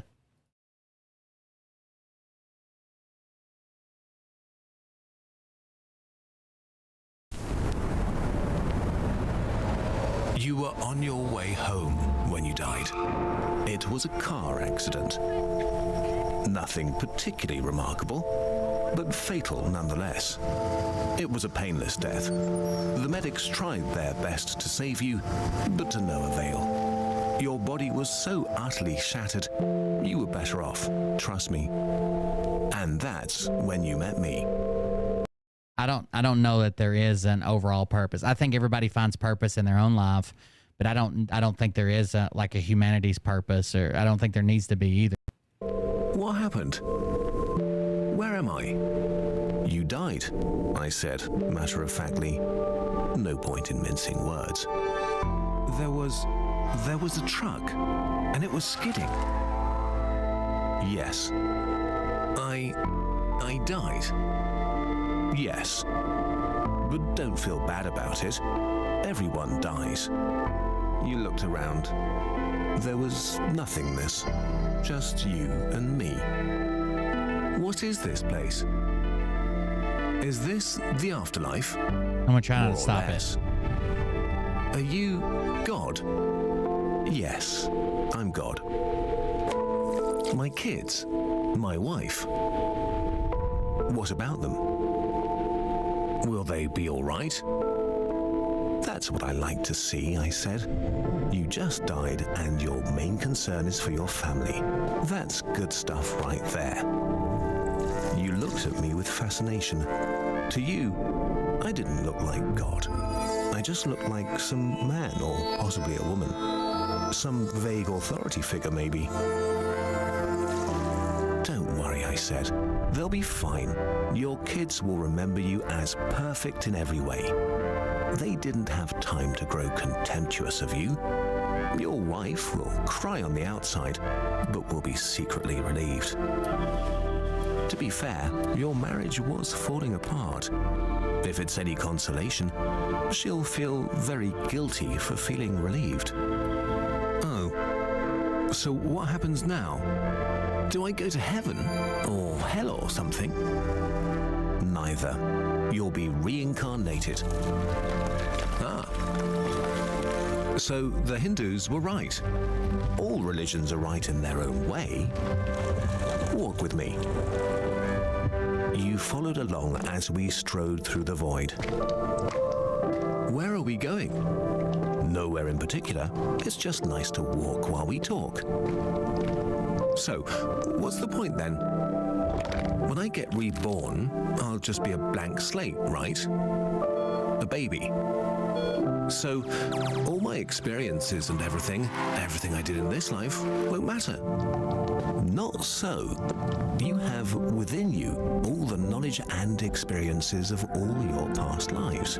You just don't remember them right now. I stopped walking and took you by the shoulders. Your soul is more magnificent, beautiful, and gigantic than you can possibly imagine. A human mind can only contain a tiny fraction of what you are. It's like sticking your finger in a glass of water to see if it's hot or cold. You put a tiny part of yourself into the vessel, and when you bring it back out, you've gained all the experiences it had. You've been in a human for the last 48 years, so you haven't stretched out yet and felt the rest of your immense consciousness. If we hung out here for long enough, you'd start remembering everything. But there's no point to doing that between each life. How many times have I been reincarnated then? Oh, lots. Lots and lots. And into lots of different lives. This time around, you'll be a Chinese peasant girl in 540 AD. Wait, what? You're sending me back in time? Well, I guess technically, time as you know it only exists in your universe. Things are different where I come from. Where you come from? Oh, sure. I come from somewhere else. And there are others like me. I know you'll want to know what it's like there, but honestly, you wouldn't understand. Oh, you said, a little let down. But wait, if I get reincarnated to other places in time, I could have interacted with myself at some point. Sure, happens all the time. So if you don't get it, he's basically the egg. Like, he's basically on his planet by himself. He's reincarnated over and over and over and over again to where he's everyone on the planet. So, like, if he stops and gives change to a homeless man, he's not only given the change, but he is the homeless man. And at a different time. Both lives only aware of their own lifespan, you don't even know it's happening. So, what's the point of it all? I looked you in the eye. The meaning of life, the reason I made this whole universe, is for you to mature. You mean mankind? You want us to mature? No, just you. I made this whole universe for you. With each new life, you grow and mature and become a larger and greater intellect. Just me? What about everyone else? There is no one else. In this universe, there's just you and me. You stared blankly at me. But all the people on Earth, all you, different incarnations of you.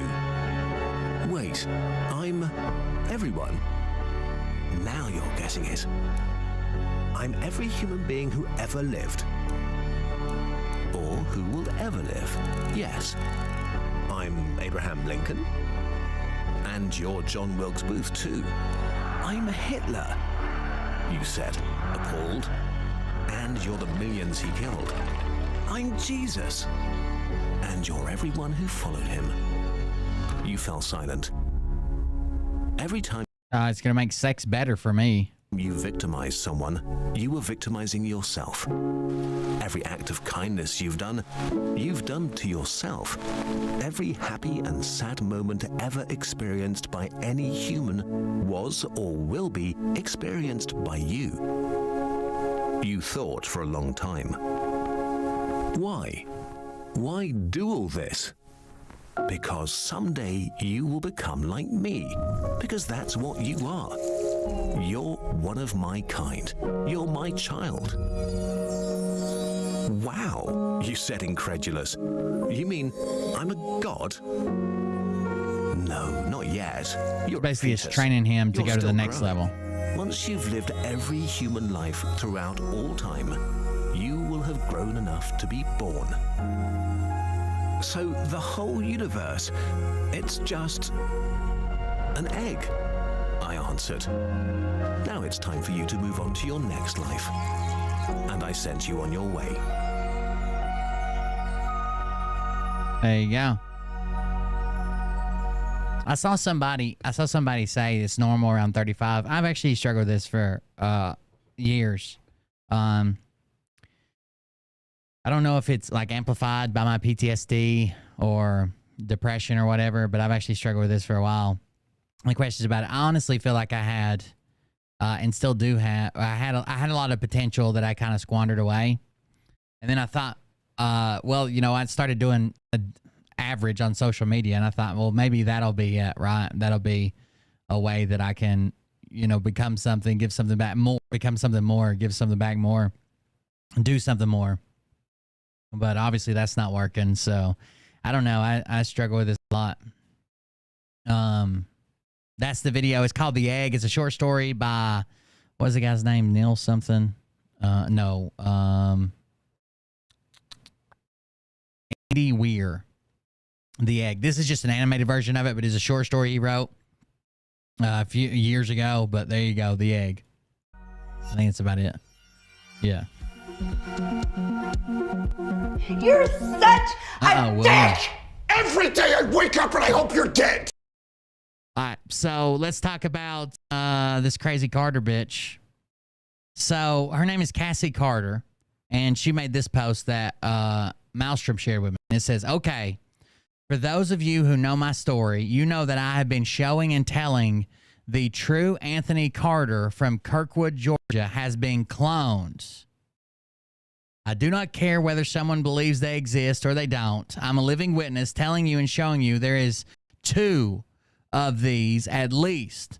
They are playing the role of my husband. That are playing the role of my husband. My husband was not born in Milwaukee, and he has a son whose name is Devin in the NCAA at Providence. They are making a fictitious story of my family's life, and it's wrong. It's defamation, and it's a lie. All of this is a lie, besides the places and the name of Anthony and how many years he truly played, which is 14. Who is Anthony Jr.? This one child? I would like to see what he looks like. Can anyone find this Anthony Carter from Milwaukee, Wisconsin, and Anthony Carter Jr.? So let's look this up. So this is actually a well-known guy. So we get this news article, and it's breaking. The Grizzlies are hiring Miami Heat assistant and director of player development, Anthony Carter, according to league sources. So this guy's an NBA coach, which means his wife is the wife of an NBA coach. Carter, a former player, is credited for driving the development of Max Struss and Gabe Vincent. It says Grizzlies to hire former Miami assistant Anthony. So where is the proof? Where is the proof that her husband's been cloned? Well, this page, which was entered in error, I'm sure. It says, in 2023, Anthony Carter became an assistant coach for the Memphis Grizzlies. Coach Carter was born in Milwaukee, Wisconsin, and played for and graduated from the University of Hawaii. He had 14 NBA playing career. He had a 14-year NBA playing career with stops in Miami, San Antonio, Minnesota, Denver, New York, and Toronto Raptors. Coach Carter has one child, Anthony Jr. So instead of thinking, oh, someone mistyped this. Someone mistyped this. Someone got the details wrong. Someone looked up the wrong Coach Carter, Anthony Carter. Someone did this wrong. It has to be that her husband has been cloned, and the clone is from Milwaukee and has a clone son named Anthony Jr. Doesn't that make more sense, chat? Doesn't it make more sense her husband's been cloned rather than saying, oh, the National Basketball Coaches Association probably got this wrong? Absolutely not. Her husband has been cloned. I don't know how you guys don't even understand this. Maybe it's going over your head. Maybe I need to fix this. I'm not sure. But this guy is an NBA fucking coach and former player. And even his wife is fucking batshit fucking crazy, sharing Trump and Linwood. I'm going through her post right now. And the beast I saw is like a leopard and its feet were like a bear's. She's quoting Bible verses. I was going on 2 days with no sleep and my eyes were so heavy and tired, but I still wanted to make it to the veterans dinner that my friend invited me to. She wanted me to get my number to General Flynn because she thought he could possibly help me. I was very uncomfortable, but I could tell he was more uncomfortable. I couldn't figure out why at the time, but I think looking at this smile with other people and the smile with me speaks volumes. He was caught off guard for sure. For some reason, his skin is doing some strange texture near me as well. I don't know if that's the lighting or what with a synthetic mask along with an Adam's apple scar. Could be a glue-on mask, but it doesn't look only in the area of the Adam's apple. What's crazy is I have 2 scars on my neck from surgeries. So you have 2 scars on your neck from surgeries, but because he's got a scar, it must be a mask. Whatever it is, it's not the first Flynn that I show in the video. After you see the skin texture, you can see the marks in his face. There's no denying he's a completely different person. So she posted that as well. So this is an NBA player, former player, and coach's wife that is in love with fucking Lynn Wood. In love with Lynn Wood. And also thinks her husband's been cloned. Thinks that Mike Flynn's been replaced with a clone person. God damn, what the fuck. Kathy Cox sent this letter to Michael Marshall, the husband of Lou's daughter, Elizabeth Marshall, in regards to the approval of 25 real estate as an LLC in the state. Oh my God. I just thought of something. How much time do we don't have time to do it. We don't have time to do it right now. Fuck. I just thought of some content we're fixing to cover that's been popping up, and I'm trying to have him on for an interview and play along with. We're all going to play along with it. We don't have time to cover it all right now. I could probably do a teaser. First of all, what do you think about this? I don't care. Yeah, I understand. I saw a lot of people saying they like my show and I've helped people and this and that. But obviously, we're sitting here with, a couple hundred people. It's not successful by anybody's measurement of like social media. If I had thousands of people, like 2,000 people watching me instead of 200, that'd be a lot more in the realm to be like, yeah, I'm doing well, blah, blah, blah. I've given this a pretty good shot, I think. I've tried to be consistent, put out content, be funny, make people laugh, and show the truth and stuff. I just don't think that this is it. Whether that means I need to change some things or just fucking not do it anymore, I'm not sure. But I think at minimum I need to make some changes to the show, the content, all that stuff. I don't care. You're a bouncer that works in my club because I'm a stripper. I'll see your face. Only if you like it, though. You want to taste me? I'll pee on your face. Only if you like it, though. I don't care. You're a bouncer that works in my club because I'm a stripper. I'll see your face. Only if you like it, though. You want to taste me? No. Do it. Stay in the blue box. I like it kinky. Stay in the blue box, Grace. Don't. Stay in the blue box. Pulling into Liberty Ford, they're stopping. I'd like to get in her blue box. There ain't nothing like an old blue waffle to to fucking make you forget about that crazy pancake bitch. Roll down the windows.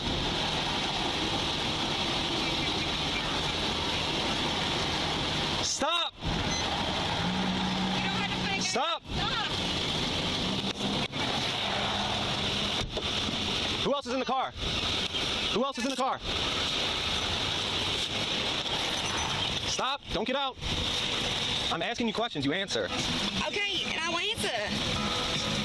Why'd you get on me like that? 26 headquarters. It's a female. All right. Just make sure that's our music playing. Put your hands behind your back. White female. Fatal attraction. Why did you take off like that? I'm sorry.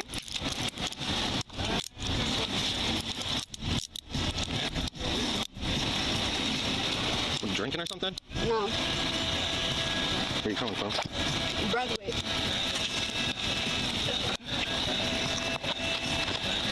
Alright, come on.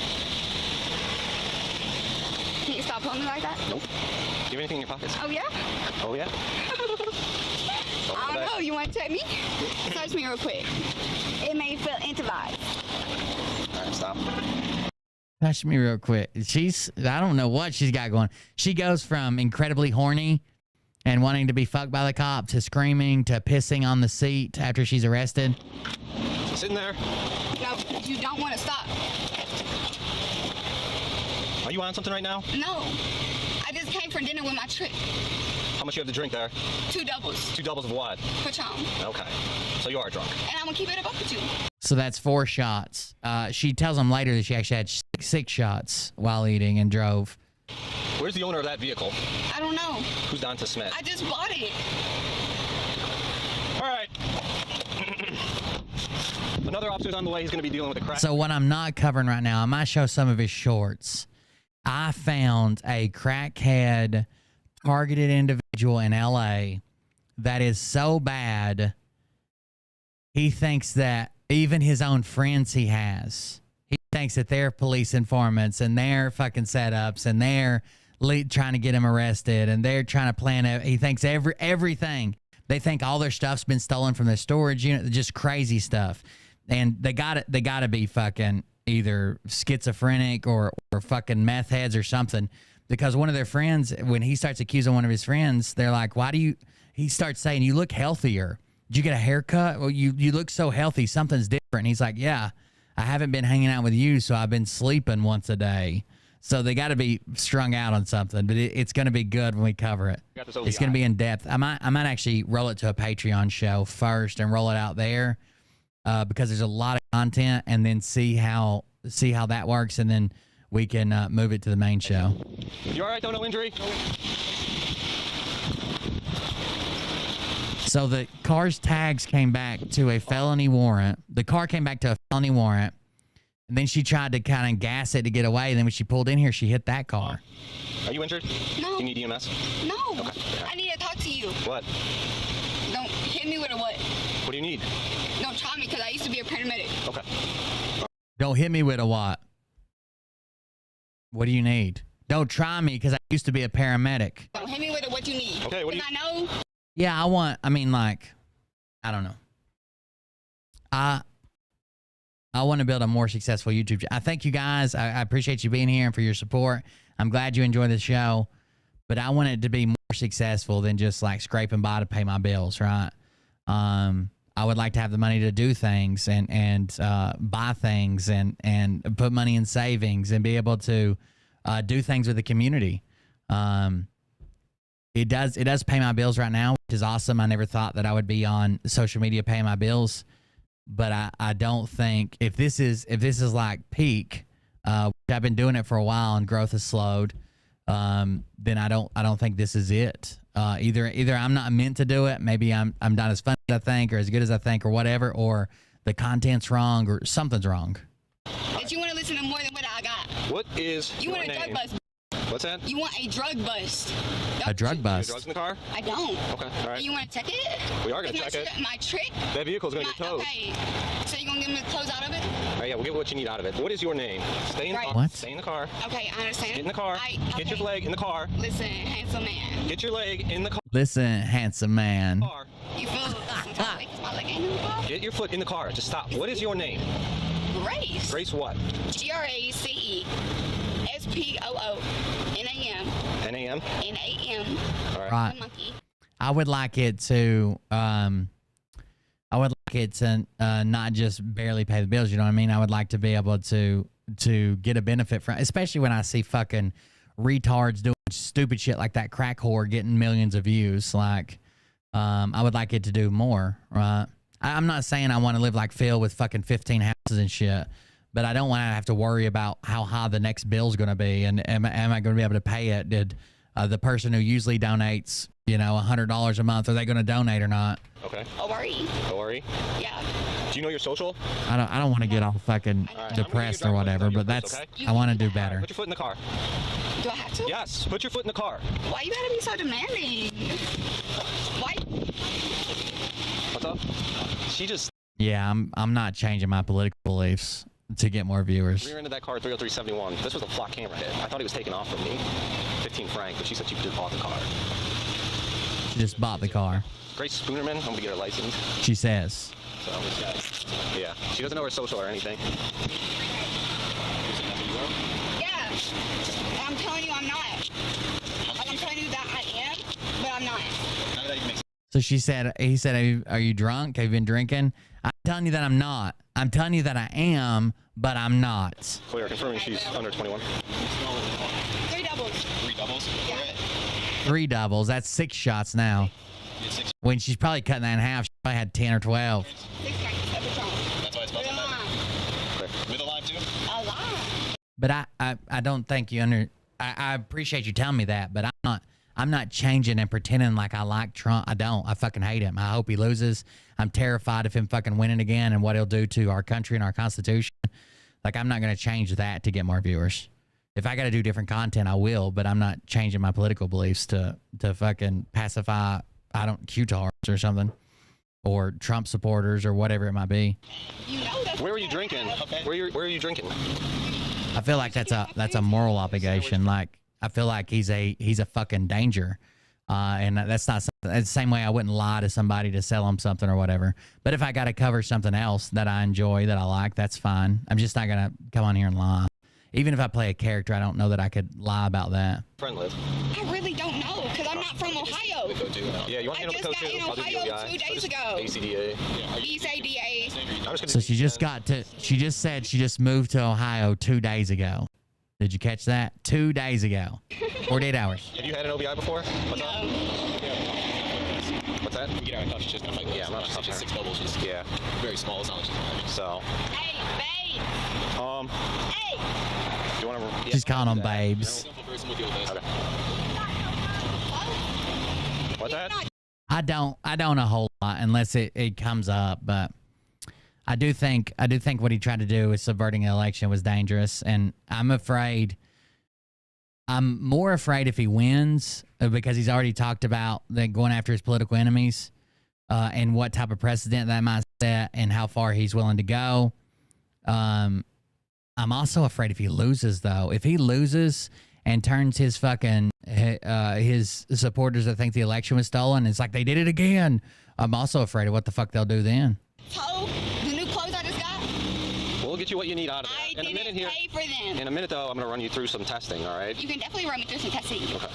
That's obviously with me. All right. Is there anything else in the vehicle that we should know about? I need my Black and Milds. Okay. Okay. My new clothes, that is in Dick's. She needs Black and Milds, new clothes, And some like Tupperware. some Tupperware There's some black Tupperware in there. They got my steak in it. But it's with her steak. She needs her Black and Milds, all of her clothes out of the car, her Tupperware that's got steak in it. asparagus and mashed potatoes. I need that. Sorry, that sounds Is greedy. someone going to be able to pick you up? You want someone to pick me up? Because I can. You just going to have to let me out before 2 o'clock before I have them head off into the road. Yeah. We'll see how. There's some things that obviously I would change. I don't think I can just start throwing my morals to the wind. I mean, if I was going to do that, I would have done 7K and shit. You know what I mean? The testing goes. What is the time? The time right now. I can see that. I do not care. I just don't care. If it comes up and that's something I need to talk about, obviously it's my opinion. That's my political beliefs. So if I saved you and then I offend you by talking about Trump, I just don't care. It's the truth to me, and that's where I'll stand.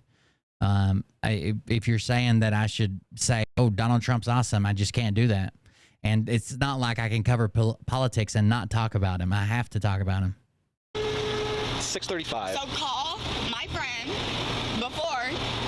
I'm not trying to tell you how to do your job, but I'm just telling you, call my dog. Do you have insurance for that vehicle? Yes. What do you think I am? Some broke ass hoe? I think you're drinking and driving right now. What do you think I am? Some broke ass hoe? Definitely, because who can stand The only thing that doesn't scare me, yeah, if for some reason he was unable, we saw what happened, and it's still, like, every day I got to go through and read threats about, like, it better happen soon, or I'm doing this, or I'm going to do that, or we'll take it back with our guns, and and I know those are a minority of people, and there's probably people on the left that are just as fucking crazy, but reading that over and over and over again, if he loses legitimately, 61 just again, goddamn, that's going to be bad. regular without drinking? What? Now, you can't sell dick without selling it before it comes. What do you mean? You understand that? No. No? No. You gotta make... Yeah, but that's what I was aiming at. I can't talk about Q grifters and not address Trump. Those two things go together, or politics and Trump, they go together. Unless he's not running, I don't talk about farming because that has nothing to do with anything, unless I need to look it up for a conspiracy theory. Those two things are just kind of interlocked. I can't not talk about Trump and then talk about the fucking QAnon people. That's what they worship him. Make it high before it comes. Okay. Did you just move here from Georgia? Yes. Okay, how long you been up in Cleveland? Like... Somebody asked the question earlier, and I was going to answer it. So he just asked her, "What would happen if an election was really stolen?" I hear what you're saying. If there's actual proof, and like obviously I don't diagnose myself, so there's going to have to be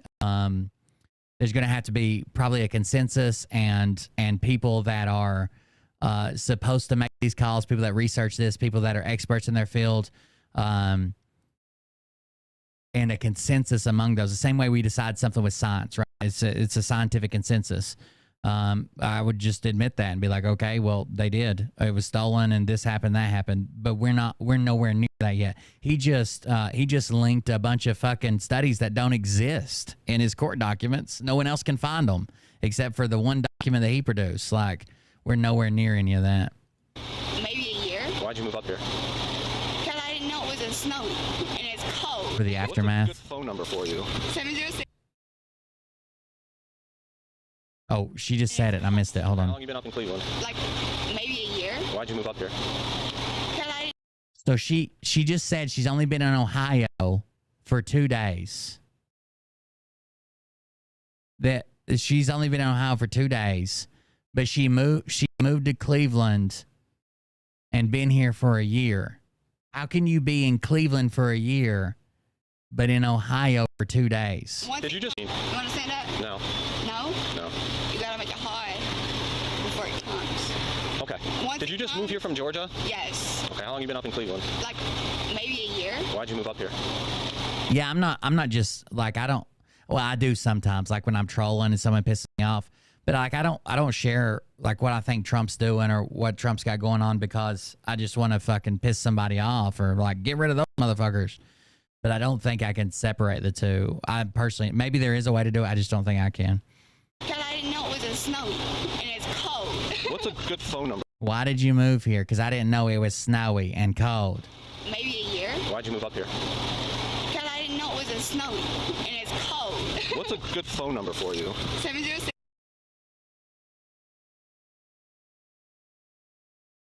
I don't like talking to you between these bars. Can I talk to you in person? You are talking to me in person. No, I'm not.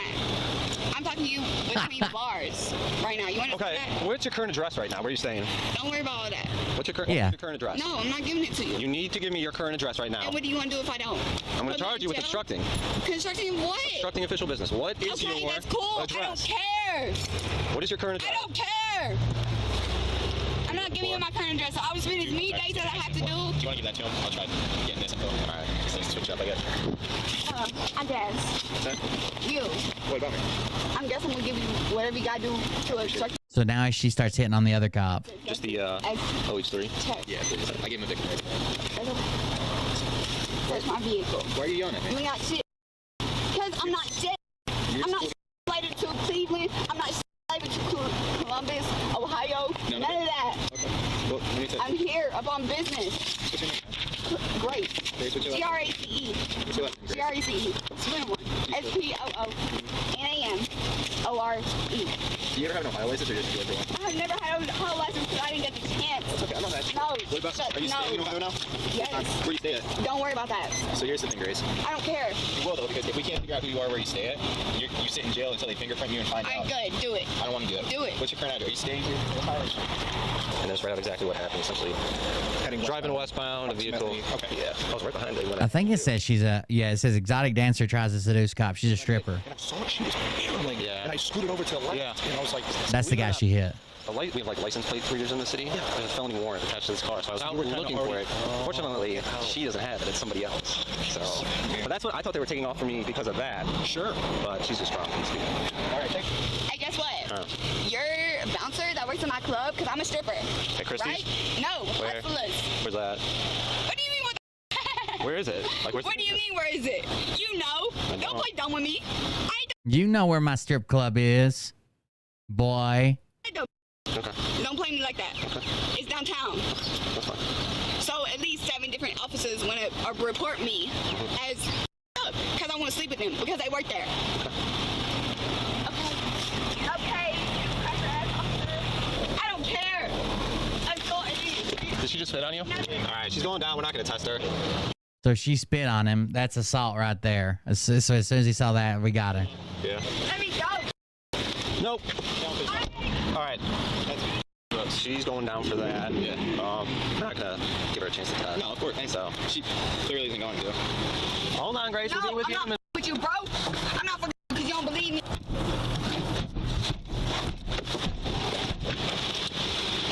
All right. What do you? No, I don't believe you. What do you want? I don't believe you. For what? I don't believe you. Oh. For what? So she's already, I think she's already pissed herself. Live on the street for these bitches. Now she's having some time, but she starts screaming here in a second that the police are going to take her and give her to the Mexicans. Believe you because you wasn't there to help me when I was needed. Okay, but I'm telling No, I don't care. I don't care. You wasn't needed when I needed you when I was bleeding out. Where was you? Was that in Georgia? No, it was in Cleveland. Well, we're not in Cleveland right I don't give a fuck. It's in Cleveland. We're in You Brunswick. let me bleed out. You let me live. Live. Barely. Barely. I had 4.5-ounce bruises to clear me. You let me bleed. You let me bleed. 4.5 ounces of blood. Okay. You let me bleed out. Okay. On the side of the streets. Okay. I don't trust you. You want to send FBI attachments to deal with me? You can. I don't trust you. You let me bleed. Okay. I want your blood pumping out my ears because of you. Okay. No, it doesn't. No, hold on. Hold on. Don't get out of the car. I'm not getting out of the car. Okay. I'm telling you. Okay. You don't know what the fuck you're dealing with. Okay. You don't. Okay. You no, not okay. Fuck you, okay. You don't. You don't know what you're dealing with. You don't know how many girls have been captured to take to Atlanta. Atlanta, Ohio is the way to go. Atlanta, Georgia? Yes. You're gonna Atlanta, Ohio is the way to go. Atlanta, Georgia? Yes. get through. And I promise that. I promise that. I don't care about you letting me go. I really don't give a fuck. All right, we're gonna read her the. I want you to capture the girls that are in danger. Stop. I want you to capture the girls that are in danger. Are you going to understand that? Are you going to capture the Americans that are in danger? No. No, just Man, I'm going to tell you straight up. Can I step up? We're gonna go back to the station No, so hold you on. can. Can I step up and talk to him? No, you gotta stay in the car right now. No, woman to woman. No. I can't step up and step back in? No. No, You're in the because car you right don't now. trust me. Okay. Grace, stay in. No, Stay in. you don't trust me. Stay in the car. Come on. You don't trust me. Stay in the car. You don't trust me. Go ahead, pull her. You don't trust me. You don't trust me. You don't trust me. I don't trust You just spit on me. Yeah, I did, because you know I'm You're not trusting me, you said you didn't trust other women! You didn't trust other women, that's what they did! They did it! Right where I was swimming in town! They did it! So funny. This is why our country don't get no justice, bro! You just killed the women that were... Through Tuesday, so he'll probably end up going to just Okay. submit her on the OBI. Now she's just screaming. The obstruction is...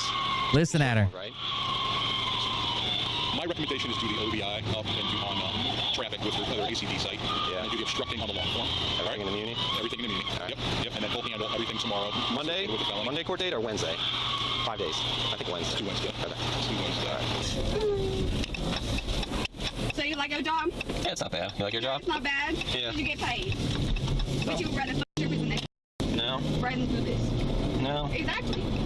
What's your issue? Because I'll break my thumb right now to get out these cuffs. Stop playing.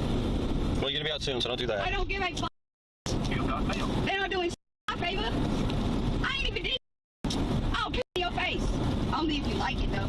That's the only question. For real. What? What? You gotta talk now? You gotta talk that. You gotta go lick into the ocean. Go lick into the ocean. Let me off, bro. Let me off where they torture me, bitch. I'd rather be tortured than deal with you. By the Mexicans. The Mexican cartel. There's the I'd Mexicans. rather be tortured by them than to deal with you. You wouldn't let me go. On, step out. No, you wouldn't let me go. I couldn't hold it. She pissed on herself. Okay, I'm coming out. No, no, shoot. No, shoes. Fuck shoes. Because I already pissed in my car. All right. You can have it. I couldn't hold it. Door 22, please. What's your name? Logan? You look like a Logan. Go ahead. You gonna let me keep pissing? No, come on. I don't want to piss through you. Come on. Now she's just peeing on the floor. Shit. Alright. You gonna let me keep pissing? Door 23. I have a bacterial infection. Okay, just stay in that blue box. Here. Just stay in that blue box. Whatever. Can I take it off? No, leave it on. Yeah. Leave it on. Grace, just stop. Let me get a female back here. Well, get it. Just stay there. No, Just stay there. I want to take them off. Okay. I want to be my pin.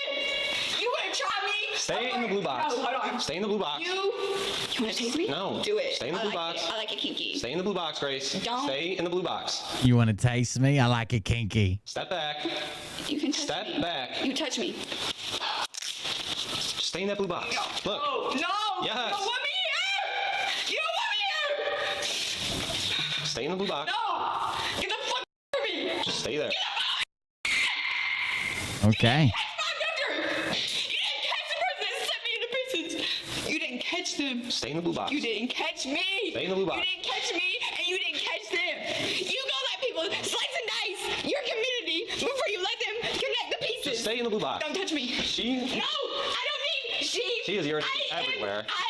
Yes, all in the backseat of my car. Yes, I did. All out Because there. disrespect him. Fuck. That's all. No. Fuck the time. All right, refusal. 1918. Right over here. Do you not understand? Yeah. I'm saying. I got you. I get it. I'm saying. I'm confessing to So you. they just got her for a refusal. This guy's just gonna try to agree with her. So they can take her to the hospital. You want to say that? I got it. It gets worse, trust me. Right, I got you. No, no, you don't. No, you don't, bro. No, you don't, bro. I got this. No, you don't. Stand by for a minute. Hey, come stand right here at this window. Stay right here. No, y'all want to rape me. Stop, y'all want to rape me. Stop. Stop trying to rape me. Get in the car. Don't put me in the car. Grace. Don't put me in the car. I want to strip outside the car. I want to strip outside the car. Please don't put me in the car. Please don't put me in the car. No. Wait a second. You try to Wait, was that even words? Stop trying to rape me. Get in the car. Don't put me in the car. Grace. Don't put me in the car. I want to strip outside the car. I want to strip outside the car. Don't put me in the car. Please don't put me in the car.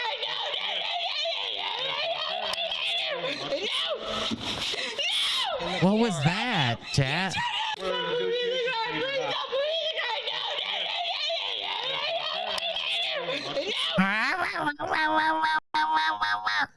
No. I'd taser, punch her or something. Nightclub, Billy Stick.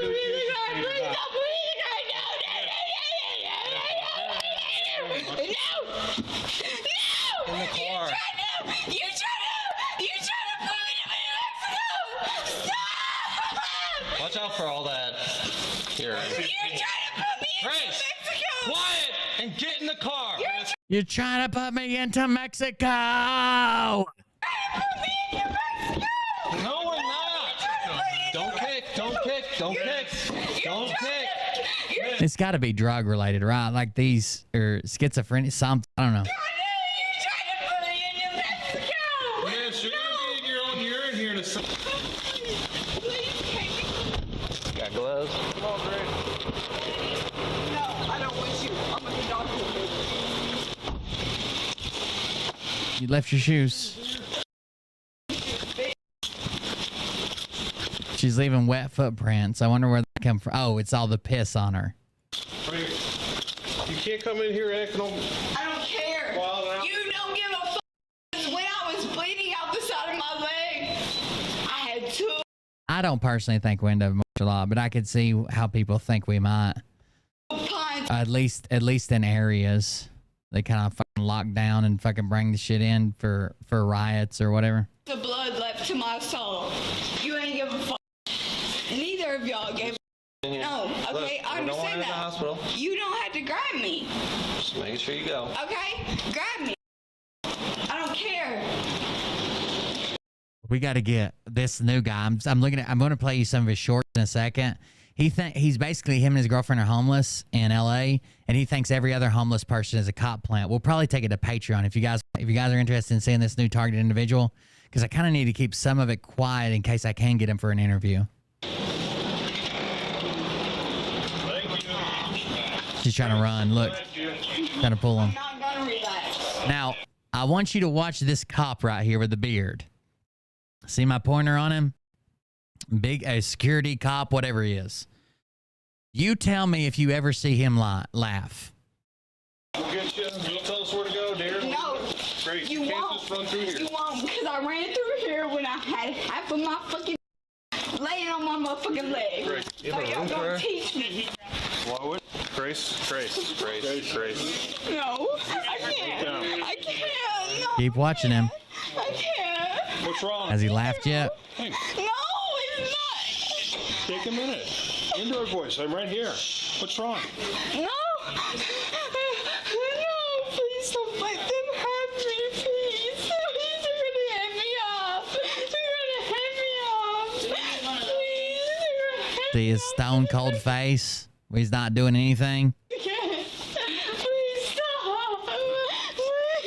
I don't think it'd be countrywide. I think so. Like if just as all it is substituting military for civilian rule.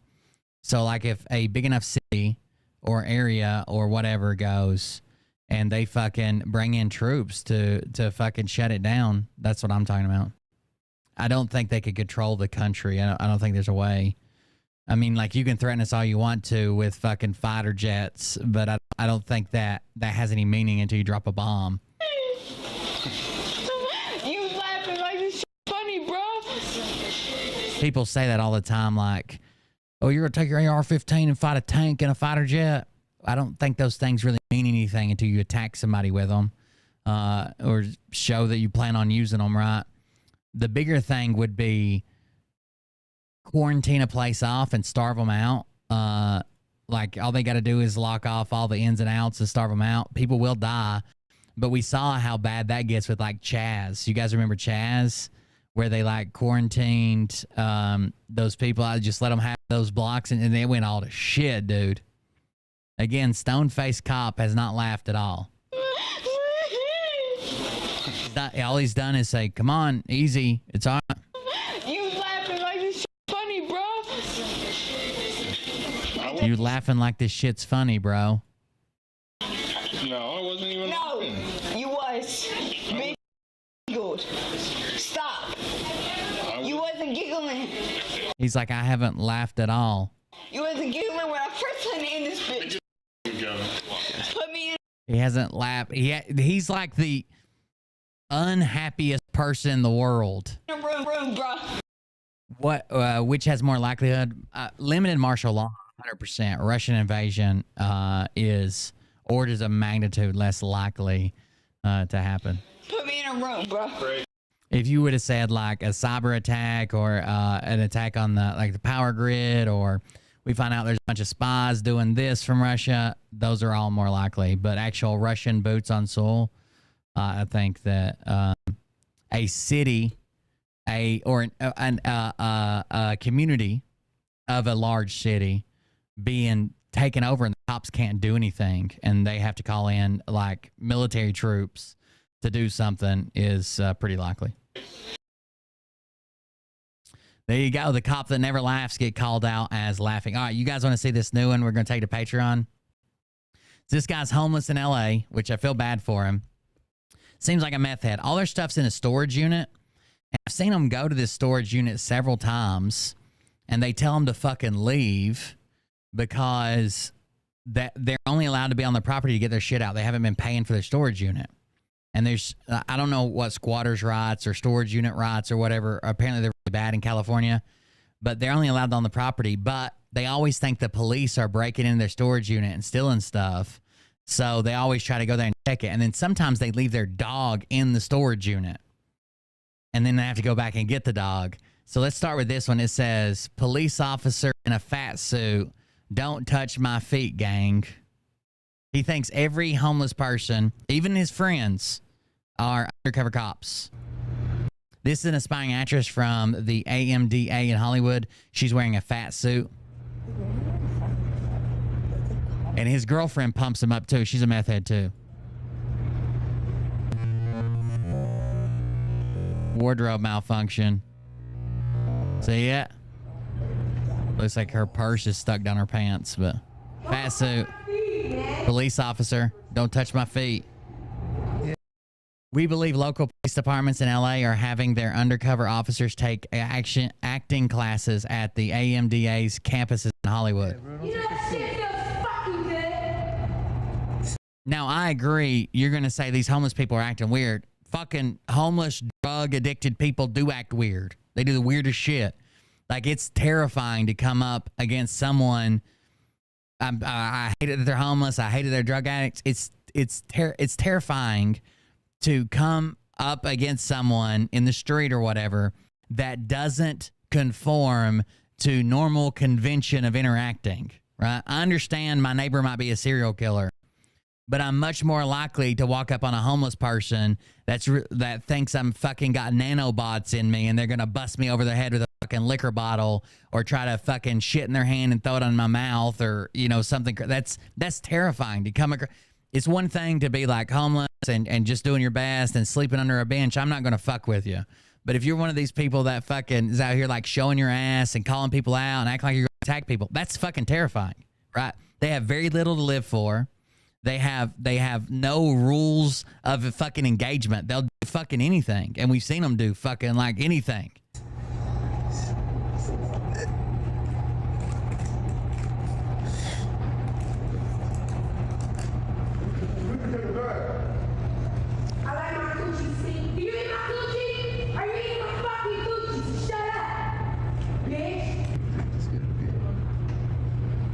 Clearly a fat suit.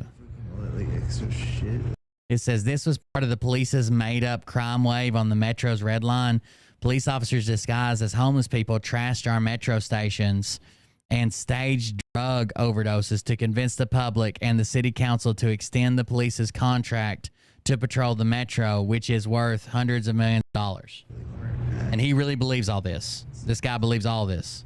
What are you doing, lady? Why you got such fake shit on your fucking body? Why you got such fake shit on your body, lady?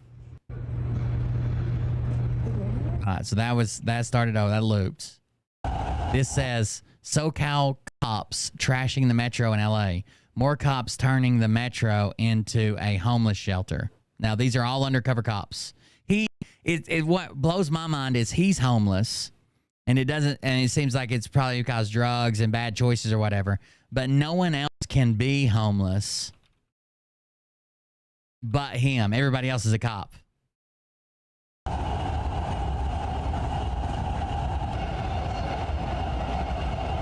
More cops. Anything for that extra funding. That's a cop. Metro also stopped kicking homeless people off the trains when they got to the end of the line. Wonder why? Because they're all cops. Was that a needle at the very first of that video set on the ground? Is that a rig? Oh no, it's something red. I thought it was orange. I need to call my boyfriend. SoCal cops run through their script on the red line. So they're just doing a live rehearsal. January 2nd, 2023, 10:39. These people are, when we get into this, these people are, he's got one fucking friend. And now it's a Ukrainian guy that's also homeless in LA. And now he's convinced that that guy is also the cops.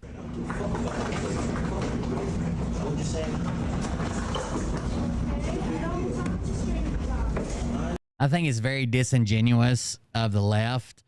Whenever something happens and there's like, you know, someone takes action or hurts or kills even a homeless person, the further left people will be like, they're just our unhoused neighbors. And they're so... Homeless people are fucking terrifying when they get to a point to where they've got nothing to live for and they're violent. Like that's terrifying. I don't give a fuck what you say.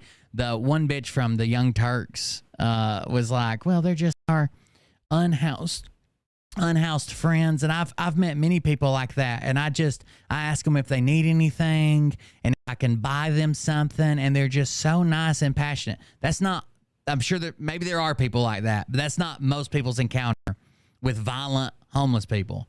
Okay.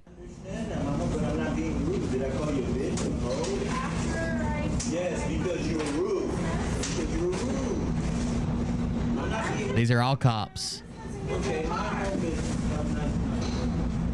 your boyfriend want to see me, tell him my name is Big Set Trip, and I'll beat his ass. Tell him my name is Big Set Trip, and I'll beat his ass, and I'm from Valley Gangsta Crips. Trust me, he don't want to see me. Trust me. So this is just a rehearsal.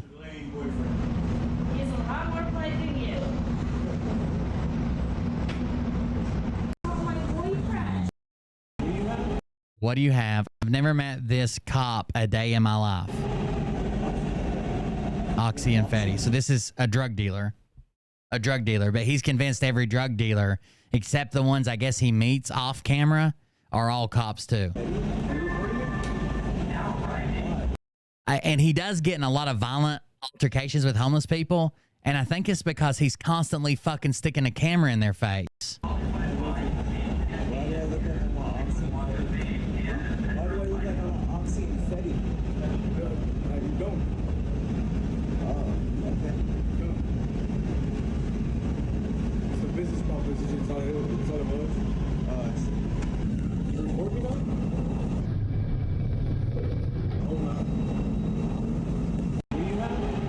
So he thinks that the police don't want to be recorded. That's why they get so mad when he's recording. But honestly, most people don't want to be recorded, especially if they're trying to sell you drugs. Metro has zero tolerance for smoking. Police and first responders staging an overdose. He doesn't believe that I'm pretty sure they do fentanyl because everybody's asking if they want Fetty. Fetty is fentanyl. The fentanyl overdose is not real. These are all staged by the police to make crime worse so they get more money. Trust on our system, and we are stepping up enforcement of this policy to improve your fairness aboard Metro. I took out my phone because I heard the EMT shush the cop in the bed because he was supposed to be playing dad. So the cop forgot he was dad and started talking. Let's work together to create a safer system for all. Report any issues through the transit watch app. The LA City Council has approved a contract extension with the LAPD to patrol Metro Transit. They were getting this extension no matter what. Worth about $54 million. Now, more people have died on the Metro so far this year than all of last year. A lot of those deaths due to drug overdoses. And I was telling Mariah about this guy earlier today. I'm at the LAPD station. This is dog taking a shit. Trying to find out the name of the undercover cop they pretended to arrest for beating. Oh, that guy right there beats his ass. Hold on. Let me see if I can find that guy.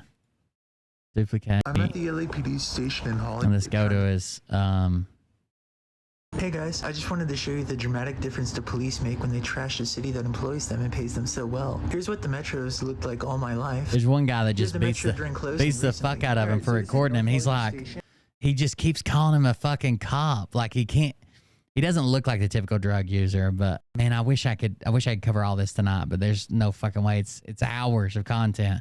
I was watching it today, studying it, taking fucking notes and shit.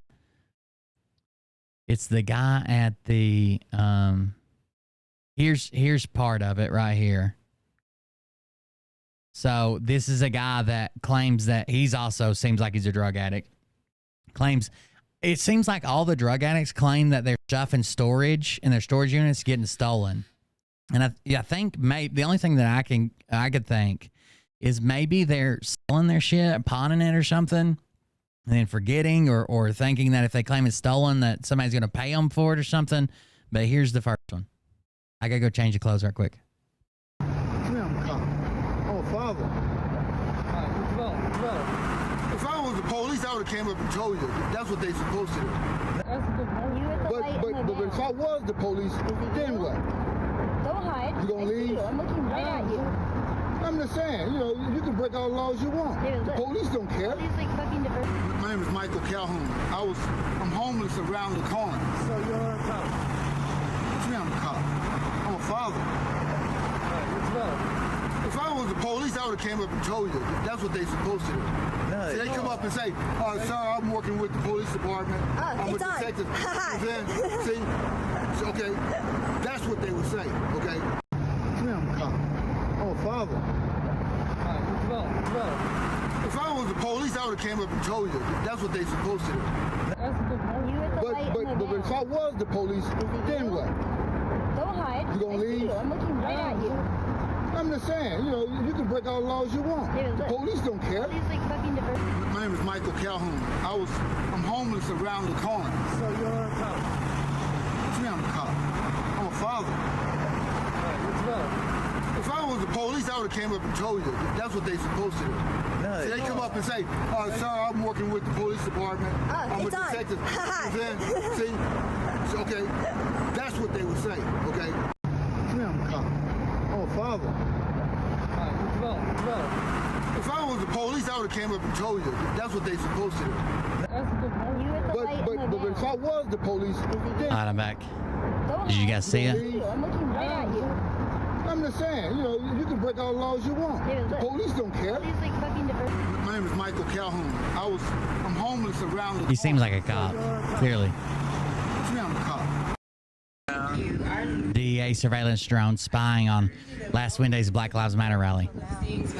I know, this is weird. Immense gratitude, and what we need is quiet.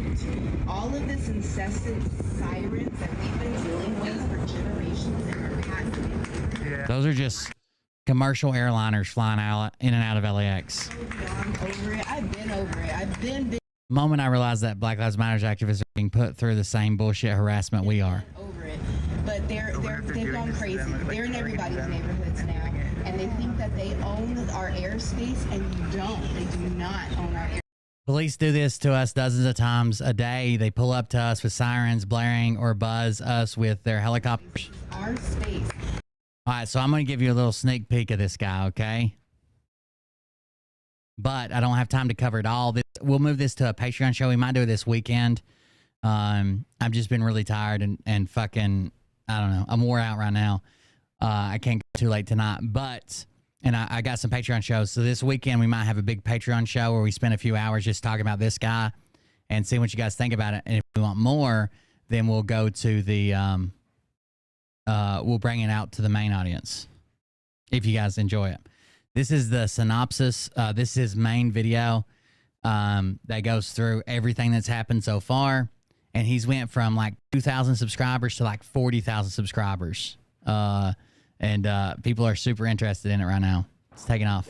saw me outside my storage unit in Hollywood. Just weeks earlier, on October 14th, I was arrested at my house in Hollywood by cops from Ventura County. They didn't find anything at all when they executed their search warrant, nothing incriminating whatsoever. Despite this, they took me to Ventura County Jail. I was booked and posted bond immediately. I called the bondsman. My bond was set at $50,000, so I transferred $5,000 from my debit cards to them, and I was... Significant moments in the video. Intro, November 17th, beaten and nearly framed by DEA task force. 11:20, my snitch friend, Elia Levi arrives. 16:01, Michael Calhoun. 24:54, beaten in extra spaces parking lot. 27:05, Flues, which is his girlfriend, sees a truck drive off full of what looks like our belongings. 29:23, the undercover cop grabs my MacBook and leads us down Vine Street. 31:04, staged a sword fight. We're going to look at that in a second. 32:59, we're led to the uniformed LAPD on Hollywood Boulevard. 33:27, undercover cop is detained. 34:43, LAPD pretends to arrest undercover Ventura County cop. I was released from jail just hours later. When I got home, I noticed that my MacBook and camera were left undisturbed on the bedroom floor, even though the search warrant allowed them to take. By the way, when you're in LA, at any point in time, you can look up and see like 5 planes all day long. I don't know where you guys live, if you live near a big fucking city or a big fucking airport, but it's rare to look up and see a plane where I'm at. But when you're in fucking LA, they're everywhere. All of our devices, they left those things undisturbed. In hindsight, this is probably because they were more useful as far as spying on us than anything else. And my MacBook was already full of spyware, which a police informant had. So this is his friend. And it says, and also, this is him talking about it. This is our crackhead. So I'm going to do crackhead and friend. Crackhead. And also, don't you think that from a logical perspective, with all the spyware you put on my laptops, that if I did have sexually explicit images of children on my computers, they would have simply seized them when they served a search warrant on my house? Friend. Spyware? Question mark. Oh, you mean the free programs we downloaded? Crackhead. Ha ha. And then one of these emotes. Friend. Laugh out loud. Crackhead. And the SSD with the other free programs. Friend. We literally formatted the SSD with you. When you format an SSD, it deletes everything. We literally formatted the SSD with you. How could it have any shit on it? Crackhead. No, I know, because it had all that weird stuff already on it. All that code and free program. Friend, it's not hard to look up what kind of programs are on the SSD. So this was his only friend, Finger Dreams on Instagram. Another homeless guy from Ukraine. Seems all right, decent. Well, he doesn't seem decent. He's fucking stealing from everybody to survive, but that's the only friend. He ran him off thinking he's an undercover working for the cops too. Put on the computer, so they knew that there was nothing of value to them and that seizing it wouldn't do them any good. When we left our house the following day, we found ourselves being stalked and harassed by droves of undercover and plainclothes police. As soon as we walked out the front door of our house, we were confronted by a plainclothes cop who was sitting in his car, flipping us off and filming us with his cell phone, and he proceeded to follow us down the street. And they're always plainclothes cops. Why? Because they're not cops at all. He just thinks they're undercover. Then other cops took over for him, and they would just basically drive around us in circles and stalk us everywhere we went. They weren't discreetly surveilling us from a van somewhere to gather intelligence. They were trying to harass us and put pressure on us. One of the cars that they used to do this was a Tesla that had a vanity plate that said surveillance on it. They had a never-ending fleet of unmarked or undercover police vehicles. They started following us everywhere we went, 24/7. They would try to entrap us, sometimes dozens of times a day. Do I want to buy Fetty? So this is another guy trying to sell him Fetty, which is fentanyl, right? And he instantly says, what do you record? So he already asked him once before the recording started. So then he gets out his phone, puts it in his face, starts recording him, says, do I want to buy Fetty? Is that what you said? Is that what you said?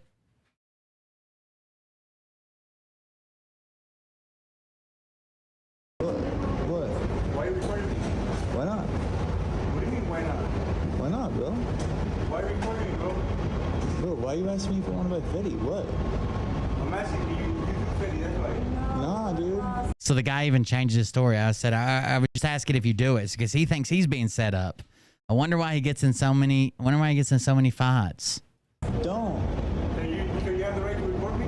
Yeah, fucking do.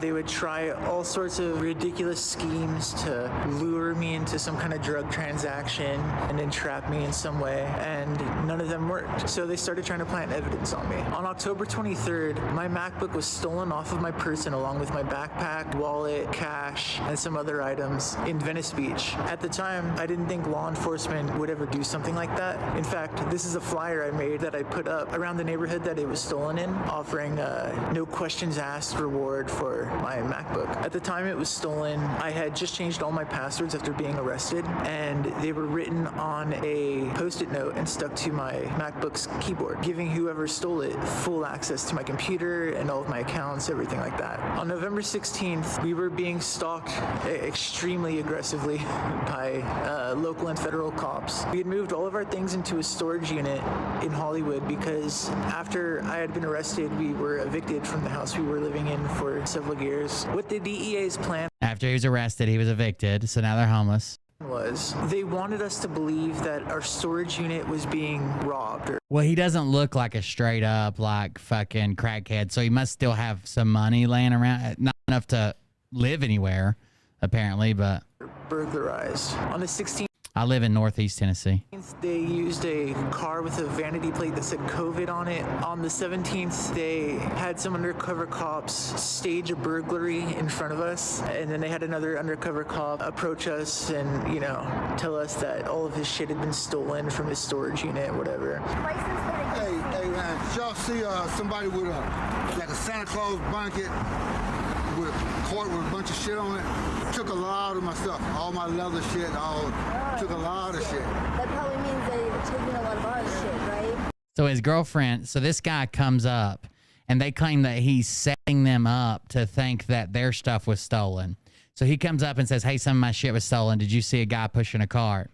And his girlfriend, Flues, automatically says, that probably means some of our stuff was stolen, right? That's the setup. That's the setup. And then later on, she thinks she sees a truck with boxes that look like their boxes in storage. I think all boxes look the same, but boxes that look like their boxes. And she starts bawling her fucking eyes out thinking the cops robbed her. I'm not far from Kingsport. I don't know, 30 minutes, 40 minutes. I'm a cop. I'm a father. If I was the police, I would have came up and told you. That's what they're supposed to do. And then they had the Ventura County deputy who, in the parking lot of my storage unit, beat me up for filming him. I'm gonna bust you upside your head, homie. This is the guy that beats the hell. That guy beats the hell out of him. Get your fucking phone later on in the video. Get the fuck away from me, bro. Hey, bro, get the fuck away from me. Did you hear me? Like he's fucked up. There's a picture of him with his face all swelled up and shit. Get your phone off me! And then he, I guess, got the green light. He waited 20 minutes for his confidential informant to arrive. And that's his friend, his only friend.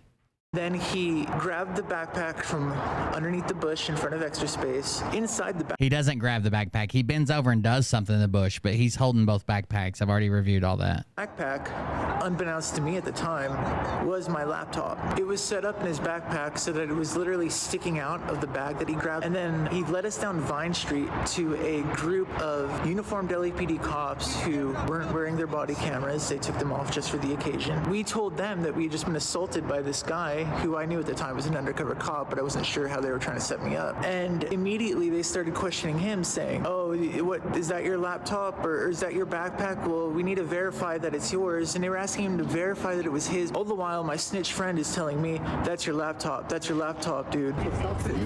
So his friend is saying, is that your MacBook? Because they're all homeless, right? And his MacBook was stolen while he was homeless. This is another homeless guy that's got two backpacks and one of them's got a MacBook in it. So his friend's asking him, instead of him being like, hell, it could be. Like, I've seen this homeless guy a bunch of times before. Maybe he stole my MacBook. He thinks that they're trying to set him up to say that's my MacBook because the cops have already put child porn and drugs in it. And then when he says that, they're going to be like, oh, there you go. You said it was yours. You admitted to it. Now you're going to jail. Unbeknownst. What? They both are mine. Is it your computer? Hey, we're gonna look at it. When we verify it's yours, we'll give it back. I'm telling you it's mine. I'm here to take your thing. Verify it's yours first. Sir, I'm telling you it's mine. He assaulted us. We have it on video. Just step back and give me a little bit of space, okay? I had no idea that it was my MacBook until I was reviewing the footage the day after, and I checked my Apple IDs, Find My app, and sure enough, it was my fucking laptop. At first, when I had heard all of this, I thought that they were trying to plant drugs on me somehow. Like, I thought there would be a bunch of drugs in his bag, and since they had my wallet and my driver's license and whatever, they would, you know, try to say that all of the contents inside of the bag were mine. But while I was speculating as to what they could have been up to with a police informant, she blurted out in an accusatory way that there was child porn on my MacBook.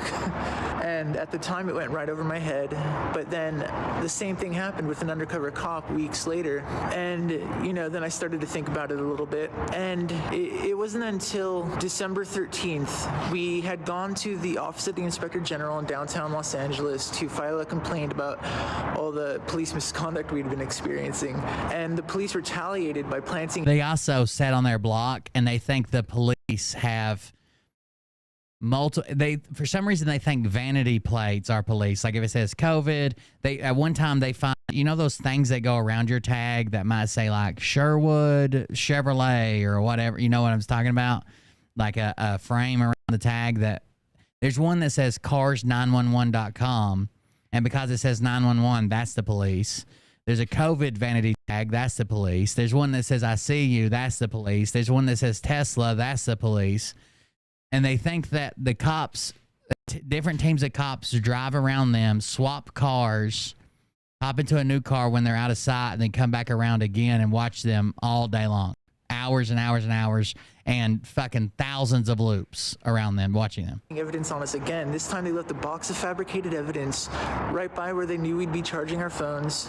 So this is just a box of trash, but he claims they left this fabricated evidence there, hoping that he would pick it up and take it with him, I guess. Conduct we'd been experiencing, and the police retaliated by planting evidence on us again. This time. So this is like some coffee, something, some stirs in a box, and there's like some trash in there. There's a broken USB somebody threw in there, and it was just kind of sitting on an elevator. They left a box of fabricated evidence right by where they knew we'd be charging our phones, over by Universal Station, and inside the box, one of the... And then he sees cops outside. So he's like, oh, they had to have planted it. The more sinister looking items was a flash drive with its USB port broken off of it. When somebody saw my video and informed us that they had put a flash drive in there with its USB port broken off of it, I immediately knew, wow, they tried to plant child porn on me. And it kind of makes sense. There you go. He never saw it, but he knew immediately. I guess it's a lot easier to throw a flash drive on somebody and bring federal charges on them than it is to do, you know, real police work. The group within the DEA that was responsible for all this is the DEA's Special Operations Division. They're known for setting up elaborate ruses in order to violate people's constitutional rights or get around probable cause. They actually use Darth Vader as a kind of symbol or a mascot, I guess. Perfect. And they literally refer to themselves as the dark side or the evil DEA, and that's because of a process they call parallel construction, in which they have to rediscover evidence because a lot of it comes from illegal NSA wiretaps, and since they can't, you know, bring that evidence to court because it's illegal. Yeah, I know Kingsport and Jonesboro. Yeah, I'm not far from there.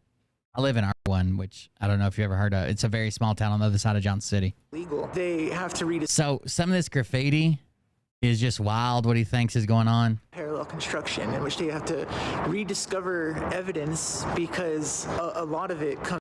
So this says NSANEI, but NSA is the important part, National Security Agency. Then this says, this is Darth Vader. For some reason, that means the DEA. Then it says Fred here and here. And this is from a stencil, obviously. There's two different sizes here, stencil. Fred equals Fed. You just drop the R. No hard R's here. Comes from illegal NSA wiretaps, and since they can't, bring that evidence to court because it's illegal, they have to rediscover it, which usually they use like a local cop to figure out a way to turn a stop into a search, then discover, whatever drugs they were trafficking or whatever. Trevor Arrington. So the story he's talking about is true, or it is a true story that's been written in The Intercept. So basically, like some government agency picked up on a phone tap that apparently they weren't supposed to have, or at least this is what their lawyers claiming, and they are claiming, the people that were arrested. So what they're claiming is that their phone was tapped, and maybe they didn't have authorization to tap it, and they found out that this man and woman were transporting a bunch of drugs across the United States. When they got to the town where they were supposed to deliver in, they said they pulled up to a red light, and a car, after the light turned green, a car brake checked them. They almost hit them, but they didn't. And then a car behind them rear-ended them. So the cop's talking to him, and he's like, I'm going to have to set my car. We're going to have to get an accident investigation, blah, blah. Park your car, pull your car over in this parking lot. Now, the couple said the cop instructed them to leave their keys in the car. I don't know if that's true. That just sounds like a wild thing for a cop to say. But he told them to pull over in this parking lot. While they were in one of them was in the back of the car, and the other one was standing there talking to the cop. Someone hopped in their car and stole it. Then the cops had probable cause to chase down the car and invoke a search warrant, and found out that they were transporting large amounts of drugs in the car. And they claimed, now there's no proof to this so far, this is an article that's written, and they claimed that everybody was an actor in it, and The Intercept wrote a story on it. But it has nothing to do with him, right? It's a completely other thing, but he's like, this is how they do it, this is how they document it. A great article on them called Welcome to Law Enforcement's Dark Side: Secret Evidence, Illegal Searches, and Dubious Traffic Stops. And in this article, he details a situation which is very much like the elaborate ruse that the police set up in order to try to frame. I'll read you this article very quickly. The convoluted process of building a criminal case without revealing the underlying intelligence can deprive the accused of a fair trial.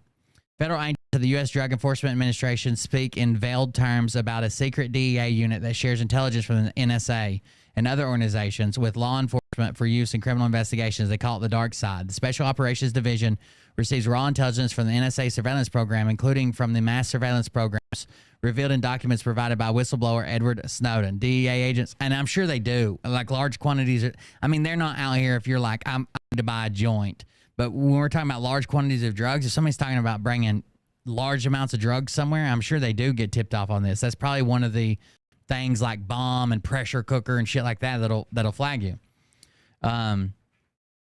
DEA agents in this unit then analyze the surveillance data and disseminate leads to federal and local police nationwide, but the information comes with a catch. Law enforcement can't use it to secure a search warrant or in any way to reveal the intelligence community as the source of their leads. Instead, they must find another way to justify their searches and broader investigations.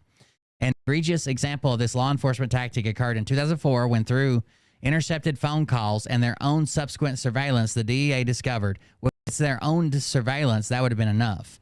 The DEA discovered that Ascension Alvarez Tejada was transporting drugs from Los Angeles to Washington State in his car. To search the vehicle without revealing the phone calls as their original source, the DEA agents set up an elaborate ruse.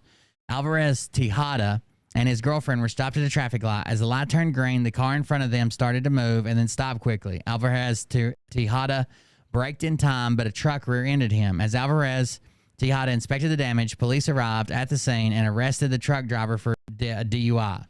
Officers instructed Alvarez Tejada and his girlfriend to drive their car to a parking lot, leave the keys in the car, and sent in the police cruiser for processing and going over the accident scene.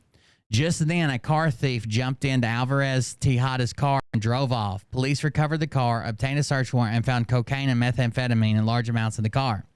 Other than Alvarez Tejada and his girlfriend, every person involved in this piece of theater was a DEA agent or local police officer.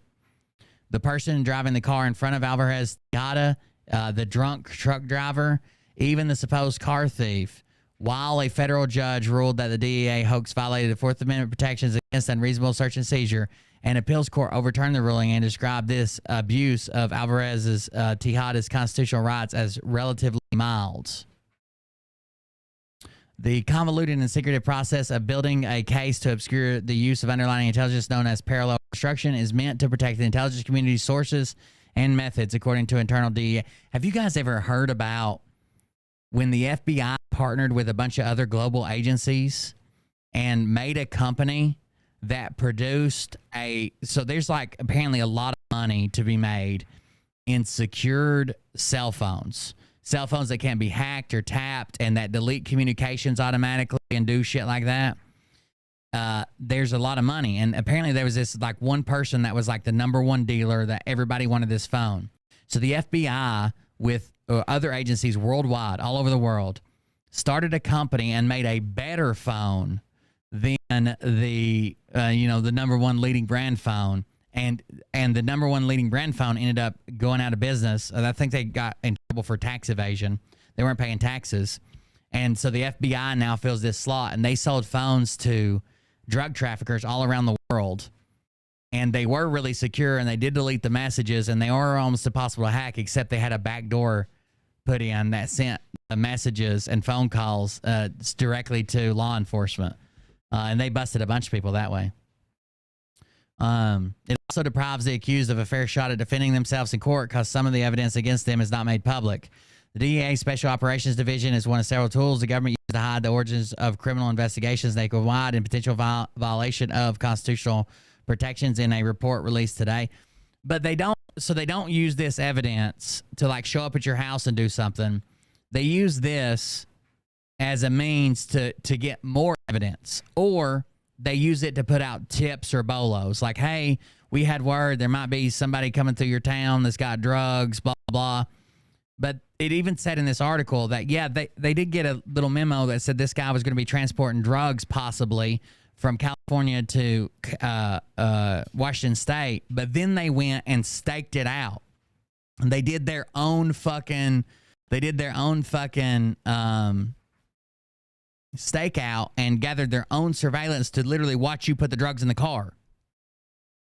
An egregious example of this law enforcement tactic occurred in 2004 when, through intercepted phone calls and their own subsequent surveillance, the DEA discovered that Ascension Alvarez Tejada was transporting drugs from Los Angeles to Washington State in his car. To search the vehicle without revealing the phone calls as their original source, DEA agents set up an elaborate ruse. Alvarez Tejada and his girlfriend were stopped at a traffic light. As the light turned green, the car in front of them started to move and then stopped quickly. I would be more concerned with this. Like, so the NSA could not possibly read every text message or whatever. It picks up on keywords, and it's got to be large amounts of drugs because there's just so many people that do drugs, right? They're not caring if you're fucking buying a nickel bag or whatever. They're about drug traffickers.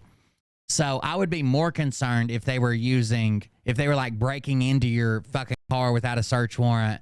The NSA part is legal. And they build a different reason to say they charged you with it. If they were like breaking in without a warrant, or they were using illegal tactics, fucking roughing people up or fucking spying on you without any type of warrant or any reason to do so or whatever, I would be more concerned if they were building, because they could just break into your shit, search it, then the next day say, oh, you got a brake light out, pull you over and shit. I would be more concerned with that.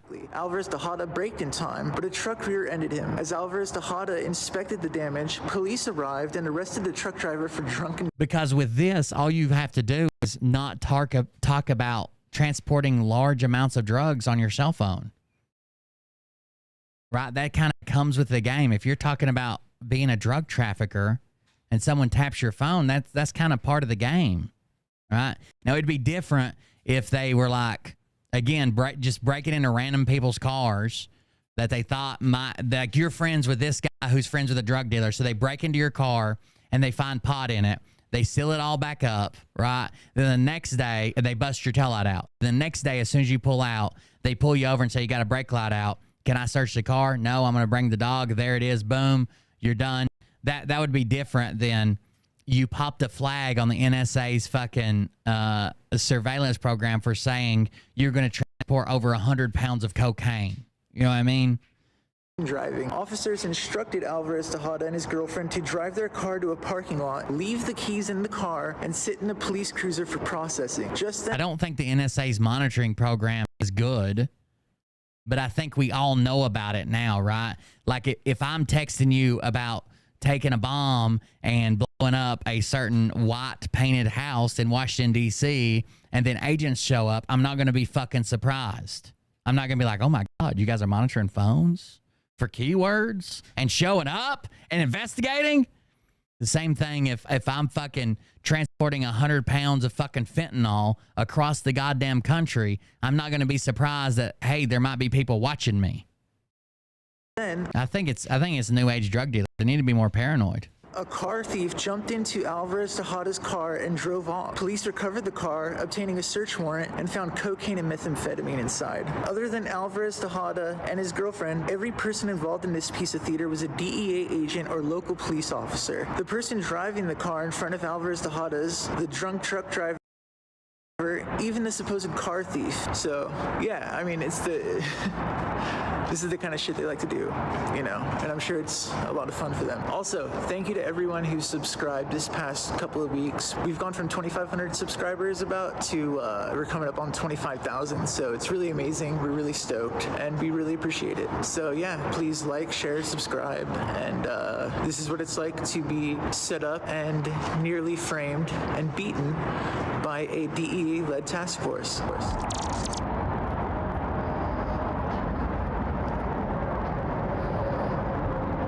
This is the guy that beats his ass. I just want to show you one more thing, and this guy's picture's all beat up. You guys, would you guys be interested in covering this on Patreon?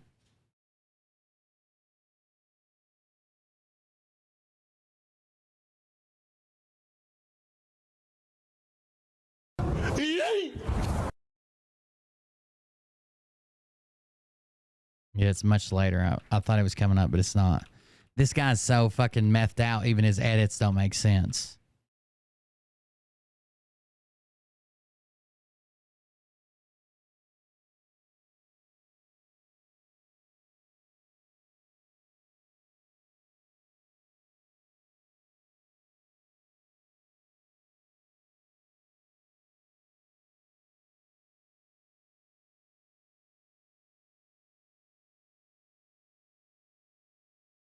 She yells out that license plate says bye, see you. It actually says BYCU 500. But she's like, that must be a cop. The license plate says BYCU. Bye, see you. Where's his picture at in this? He puts a picture up somewhere when he starts talking about going to the hospital, maybe. His face is fucked up during it. Damn it, his picture didn't show. Hold on. I want to say it's in the top right corner somewhere. If I can't find it, we'll move on, but I did want to show you how fucked up his face was. That dude jacks his shit up, dude. Bad. No, I'm gonna They're not.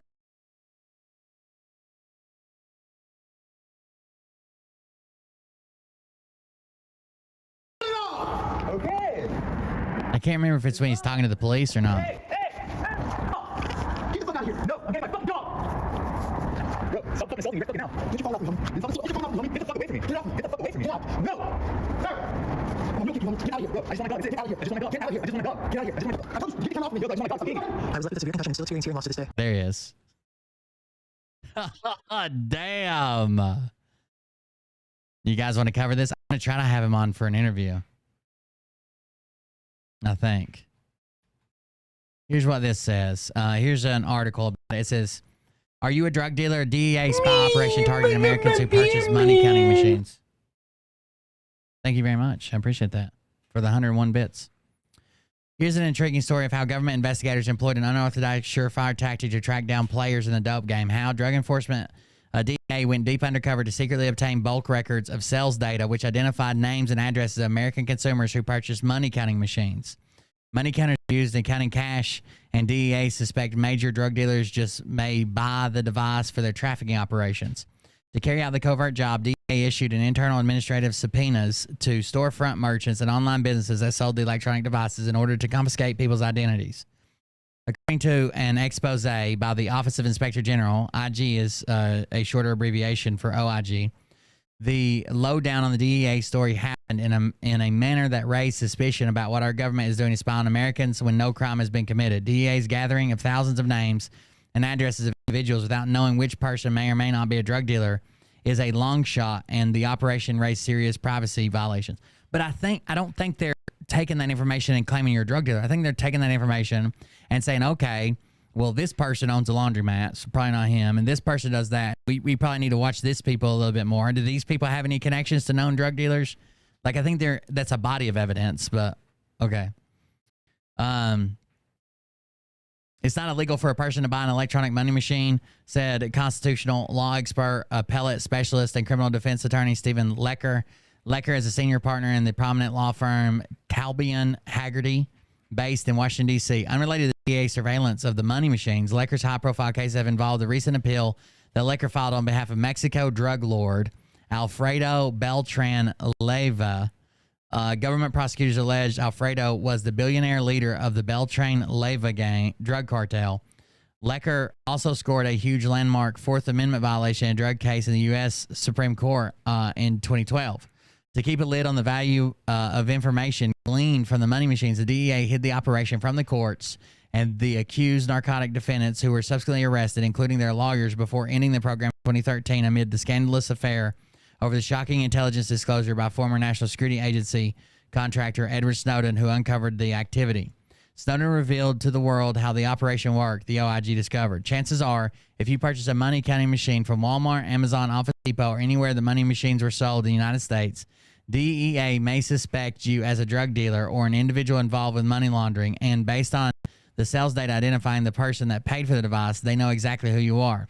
You may ask the question, what's really going on? Welcome to law enforcement's dark side, where secret evidence straddles the fence between legal and illegal tactics that usually are the norm in many ongoing criminal investigations. It's widely known among defense attorneys specialized in federal narcotics cases that the DEA occasionally builds up cases during drug operations with questionable constructed evidence. Much of the information comes from a clever scheme known as parallel construction, whereby the evidence in a case is reconstructed and the agents would deliberately shield the true source of where the information came from. This deep undercover program threatens people's privacy rights and their right to a fair trial, in the sense that if the DEA falsely claims they received a lead on a suspect through another source, when in fact the actual lead comes from sales data showing the names and address of individuals that purchased a money counting machine, is wholly misleading. Human Rights Watch roundly condemned the DEA's secret surveillance program. Their report argued it was an abuse to suck Americans' names into a database subjected to analysis to identify criminal suspects based solely upon their purchases of money counting machines, a lawful product. David Rudovsky, a Penn State professor and a search and seizure expert, told Newsblaze, without knowing if DEA had already targeted individuals trying to get the information from the merchants, it's hard to say if what the DEA did was wrong, because it's not wrong for law enforcement to target somebody for criminal activity. Rudovsky further added, if DEA arrested someone as a result of collecting names to see who bought money machines and later lied about it and said they got the information elsewhere instead of saying the information lead actually came from bulk sales data records, then there could be a Fourth Amendment problem. The IG report released earlier this spring in March 2019 shed light into the dark inner workings of the DEA surveillance operation that spied on Americans who owned legitimate businesses and needed to purchase legal money counting machines that are typically used to count proceeds easier and faster. That's right, you heard it correctly. Money counting machines that are legal to buy. Automated money counting machines are perfectly legal to use to count large sums of cash money more effectively.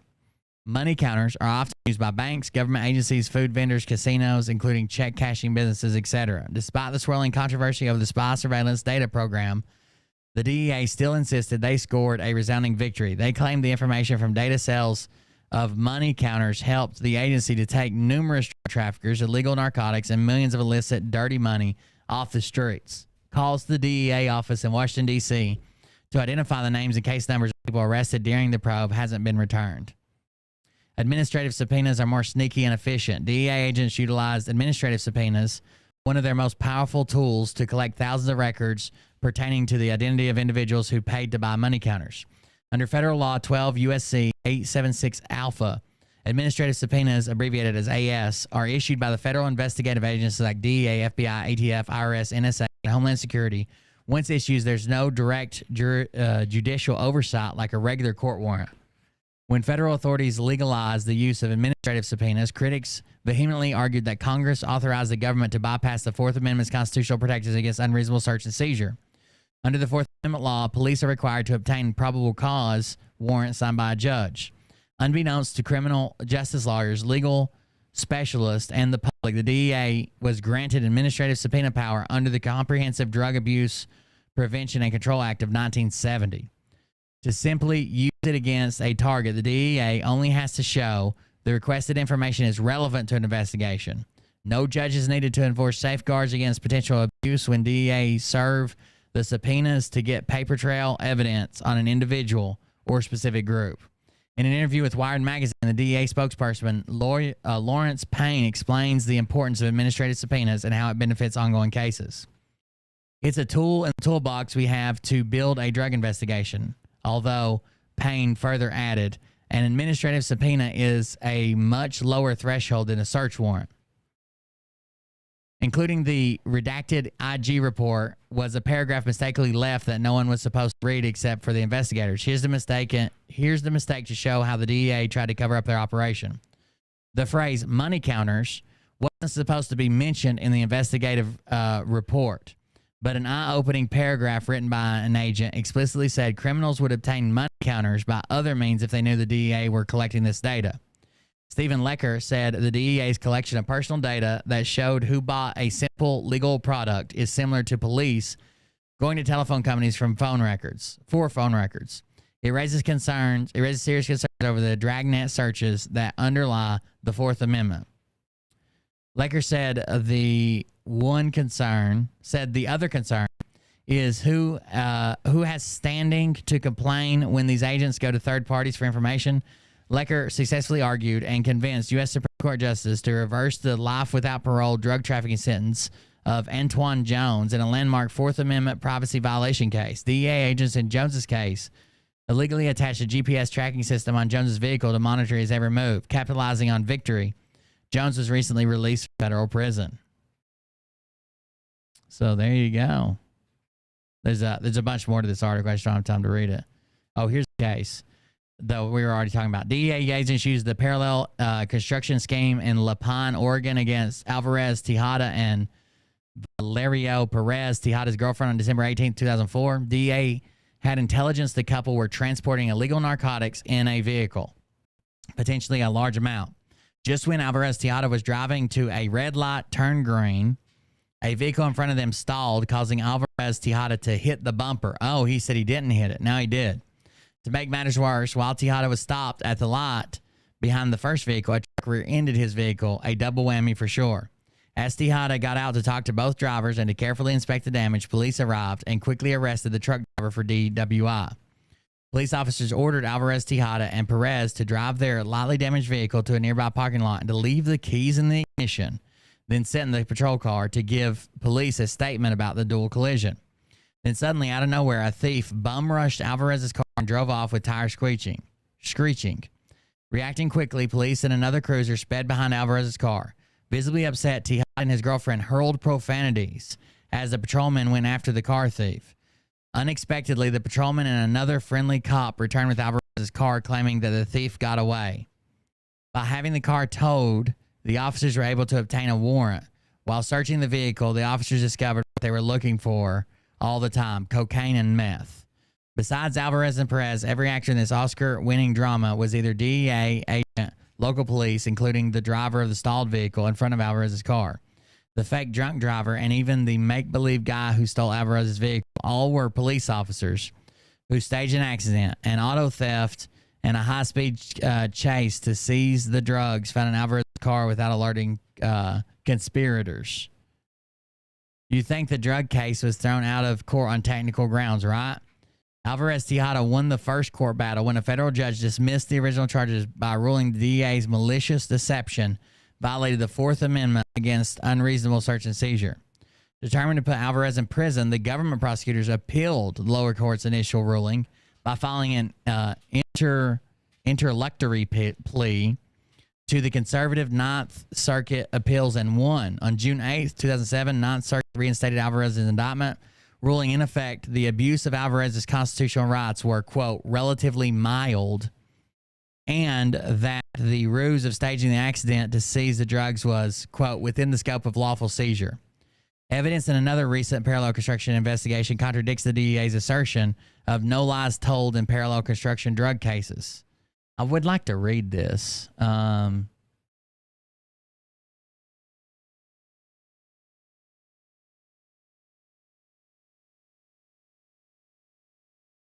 would like to read this court ruling for the Ninth Circuit, because we're just getting 2 or 3 words out of it.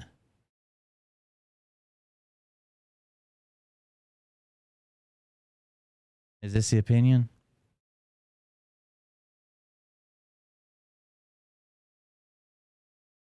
I think so. The panel summary. The panel reversed the court's interlocutory orders in action brought by an environmental organization and individual plaintiffs against the federal government alleging climate change. Oh, climate change injuries. No, that's not it. Damn.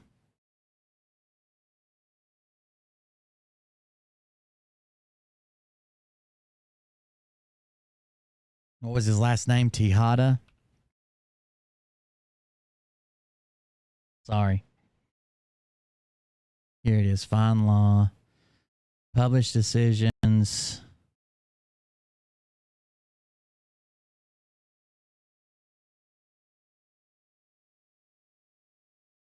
Ninth Circuit. Alvarez Tejada. Let's see if this has the decision on it. Ascension Alvarez Tejada and his girlfriend drove up to a traffic light as the light turned green. These are the facts of the case. We consider the Fourth Amendment's limits on the use of trickery and force in conducting seizures.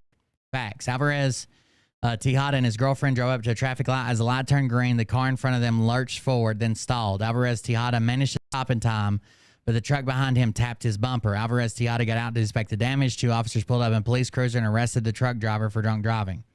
The officers got Alvarez Tejada and his girlfriend to drive to a nearby parking lot, leave the keys in the car, and get into the cruiser for processing. Just then, out of nowhere, someone snuck into their car and drove off with it. As the couple stood in shock, the police jumped in their cruiser and chased after the car thief with sirens blaring. The police then returned to the parking lot, told the couple that the thief had gotten away, and dropped them off at a local hotel.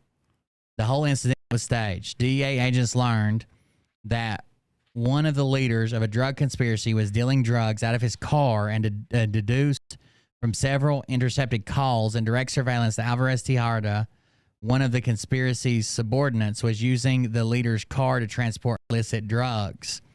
The agents decided to stage an accident theft chase in order to seize the drugs without tipping off any of the other conspirators.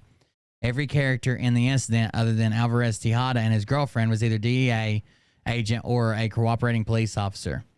Having seized the car through this ruse, the agents obtained a search warrant and discovered cocaine, methamphetamine inside, as well as property belonging to Alvarez Tejada and his girlfriend. The government indicted Alvarez Tejada, but the district court found that the method of seizure violated the Fourth Amendment and suppressed the evidence obtained from the vehicle. The government filed an interlocutory appeal. See blah, blah, blah. Analysis. The parties agree that the DEA agents had the right to seize the car without a warrant.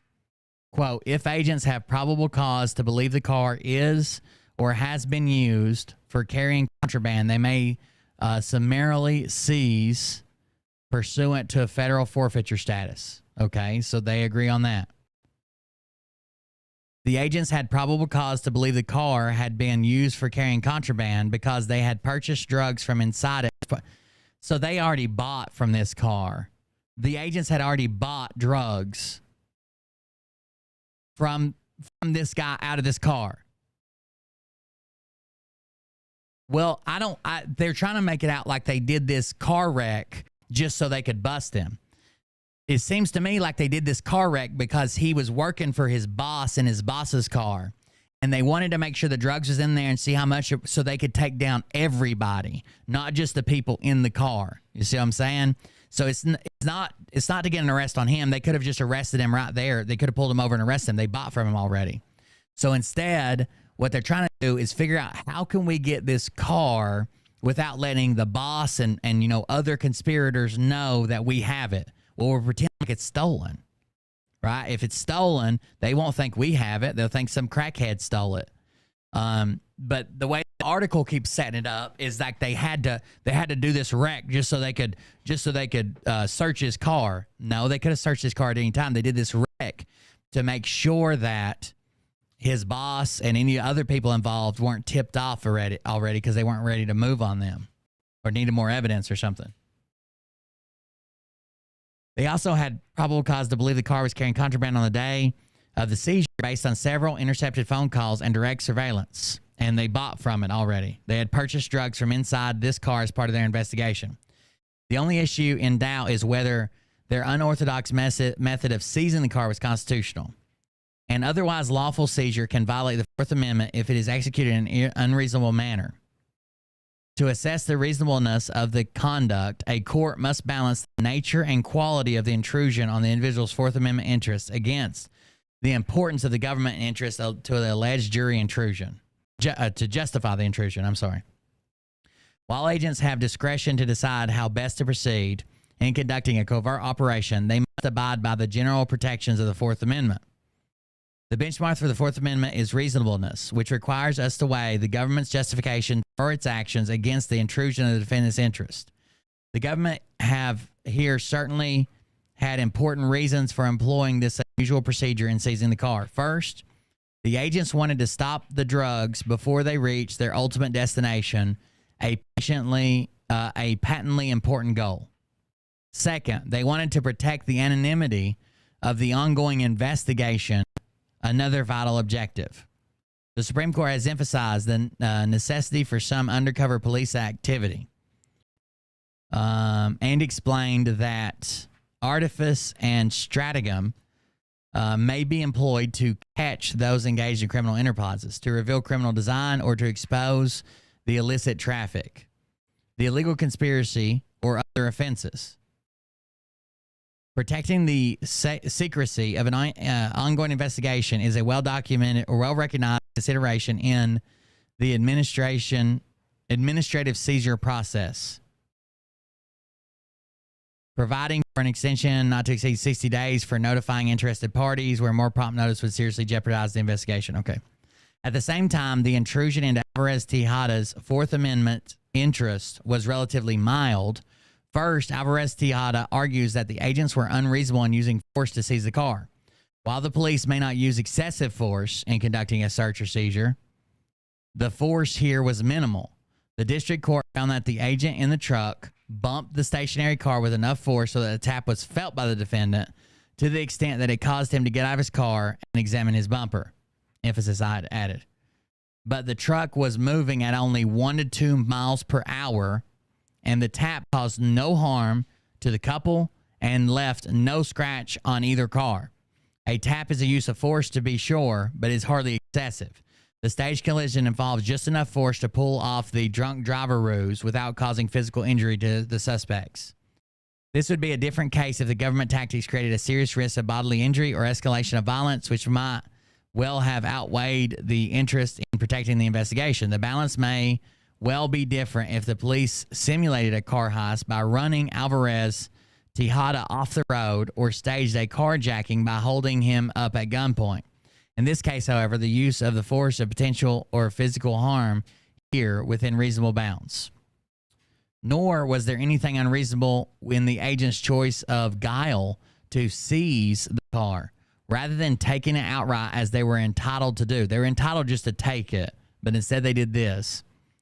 While we don't generally second guess the government's use of stealth to ferret out criminal activity, we take a closer look at agents who identify themselves as government officials but mislead suspects as to their purpose and authority. This is because people should be able to rely on the representations of government officials. If people can't trust the representations of government officials, the phrase, "I'm from the government and I'm here to help," will become even more terrifying. More terrifying. The concern is at the zenith when government officials lie in order to gain access to places and things they would otherwise have no legal authority to reach. We think it clearly improper for a government agent to gain access to property which would otherwise be unavailable to him by invoking the private individual's trust in his government. This consideration is not implicated by the agent's actions here because they already had the authority to seize the car and arrest Tejada.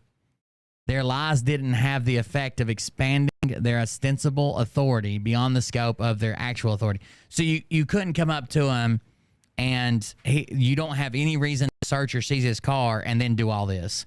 But since they already had all the evidence they needed to search and seize, and they're only trying to delay people finding out about the investigation, they're saying that's within the bounds.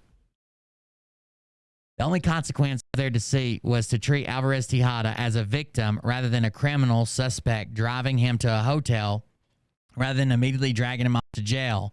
And the only harm he suffered was being misled and subjected to the fright that comes from being the victim of a crime. We find that the agent's actions in misleading Alvarez Tejada was reasonable in light of their vital interest in seizing the drugs and not exposing the investigation to other co-conspirators. That the agents took, because if they'd have just arrested him, maybe the boss would have fled the fucking out of town or out of the country or disappeared or got rid of all the other drugs or whatever and the underlings, and they shut it down and rerouted and stopped texting him and all that stuff. They just took some of Alvarez Tejada's property that was in the car, including a camera, checkbook, and clothing. Didn't make the actions unreasonable. They did return the purse and cell phone, explaining that the thief had thrown them out the window during the pursuit. So they even brought back the purse and the phone. Thrown them out the window. Had they also returned the rest of the property, they might have blown the ruse. The delay in notifying Alvarez Tejada that his property had been seized and giving him an opportunity to claim it was reasonable in light of the government's important objective of protecting the secrecy of the investigation. Finally, Alvarez Tejada claims that the agent scared his girlfriend, searched her in an overly invasive manner, and engaged in a potentially dangerous mock pursuit after taking the car. While Alvarez Tejada doesn't argue that he has standing to assert the Fourth Amendment rights of his girlfriend or the drivers on the road, we have speculated that in extreme cases where there is no apparent justification for oppressive conduct, a search that is outrageous or shocking in its intrusion on the third party's rights could be unconstitutional. Even if we are to accept this dictum, nothing here comes close to satisfying this high standard. The pat down of the girlfriend was a standard method of ensuring officer safety, and there's no, if she's getting in the car, she's getting patted down, even if she is innocent, or she's supposed to be. The pat down of the girlfriend was a standard method of ensuring officer safety, and there's no evidence that the mock car chase endangered anyone. In sum, we hold that the agent's manner of executing the seizure was constitutional. I concur, but also will write separately to acknowledge the district court concerns about the unorthodox manner in which the seizure was carried out. The staged collision, theft of the car and all of its contents, car chase and search of Alvarez Tejada's apparently incoherent, innocent companion had the potential to spin out of control and exceed reasonable bounds. Nonetheless, on the record before us, I agree with my colleagues that the agent's ruse stayed within the bounds, even if they pushed the envelope in some respects. Although we do not sustain the district court's thoughtful analysis, I do not thereby mean to endorse this police action as a model for future creative seizures. So they're saying it's not a even though they pushed the envelope, this isn't a model. This isn't how I would instruct people to do it, but it also didn't violate it. Doubtless Alvarez was more frightened about the fact that he lost his boss's car with the stash of drugs in it, but that fear arose from lawful seizure of the car, not the deceit. 2. For the same reasons, we decline Alvarez Tejada's request that we order the district court to dismiss the indictment on the ground that the government's conduct was so grossly shocking and so outrageous as to violate the universal sense of justice.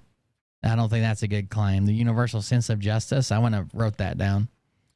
We thus have no occasion to consider whether exclusion of the evidence would have been an appropriate remedy.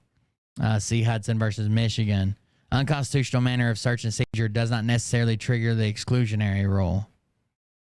That's a wild case. I would like to know more about it. I would like to know how his boss is, and did they use that, what they found in the car, to go after the boss and catch him when he wasn't suspecting it because he thought his car was stolen, not seized? I would like to know more about that.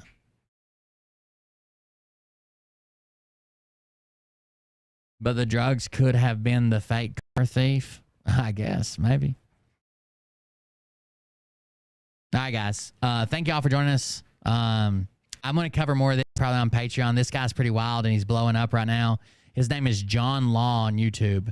JOHNLAW, John Law. You can check it out. Please consider supporting the show. That's how we keep everything. Oh, my God. Hold on. Where was that at?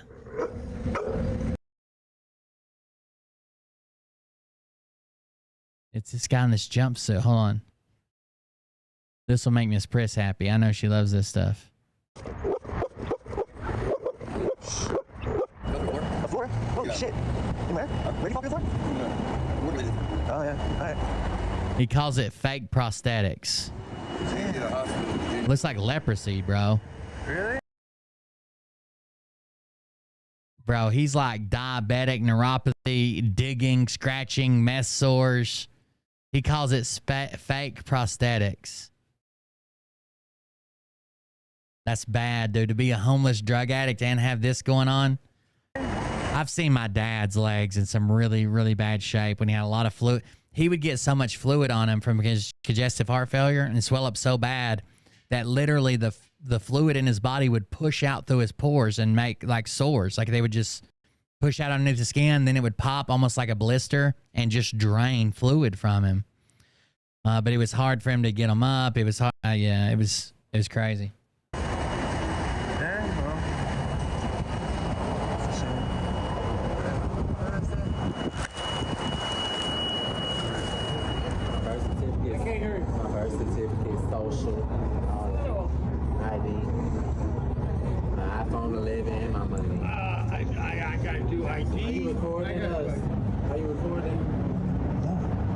Every time. Are you recording? Interior crocodile alligator. I drive a Chevrolet movie theater. You guys got to get on. You guys got to get on Patreon. That's the way to support the show, where we actually get extra content. I know a lot of people don't. A lot of people don't donate or whatever. That's fine. But if you want extra content, sign up for Patreon. I'm kind of behind right now because this week has been abnormal. But I'm going to make it up and usually get at least one show a week for the lower tiers and 2 shows a week for the upper tiers. If that's $15, I think, a month. It's not me, man. What's your name? It's Jonathan. They Another realize cop. I'm filming them again until one of their colleagues off camera starts waving his arms in the air and shouting, signaling for them to stop. Because I got things to do. 1 week. That's all it lasts.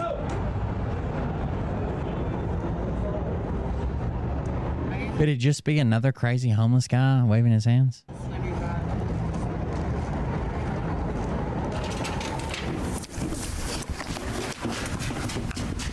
This is storage unit he's not supposed to be at. Oh yeah, anybody else at the storage unit, also DEA agents, you can tell clearly. Another DEA agent inside my storage place. Not his storage unit, just the place where his storage unit exists.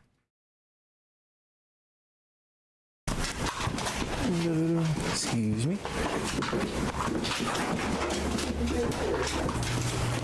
Oh. Hey, this is a fake security guard in my store. It's just a security guard. It's not a fake security guard. He's there every fucking day you go there. Unit. There's no reason for him to be here at all. There's actually a live on-site manager here on the premises. Yeah, but an on-site manager isn't a security guard, and you're claiming that your stuff gets stolen every time you go there. Hey. Good, man. How you doing? Good. Have you seen anybody running around here? Not once.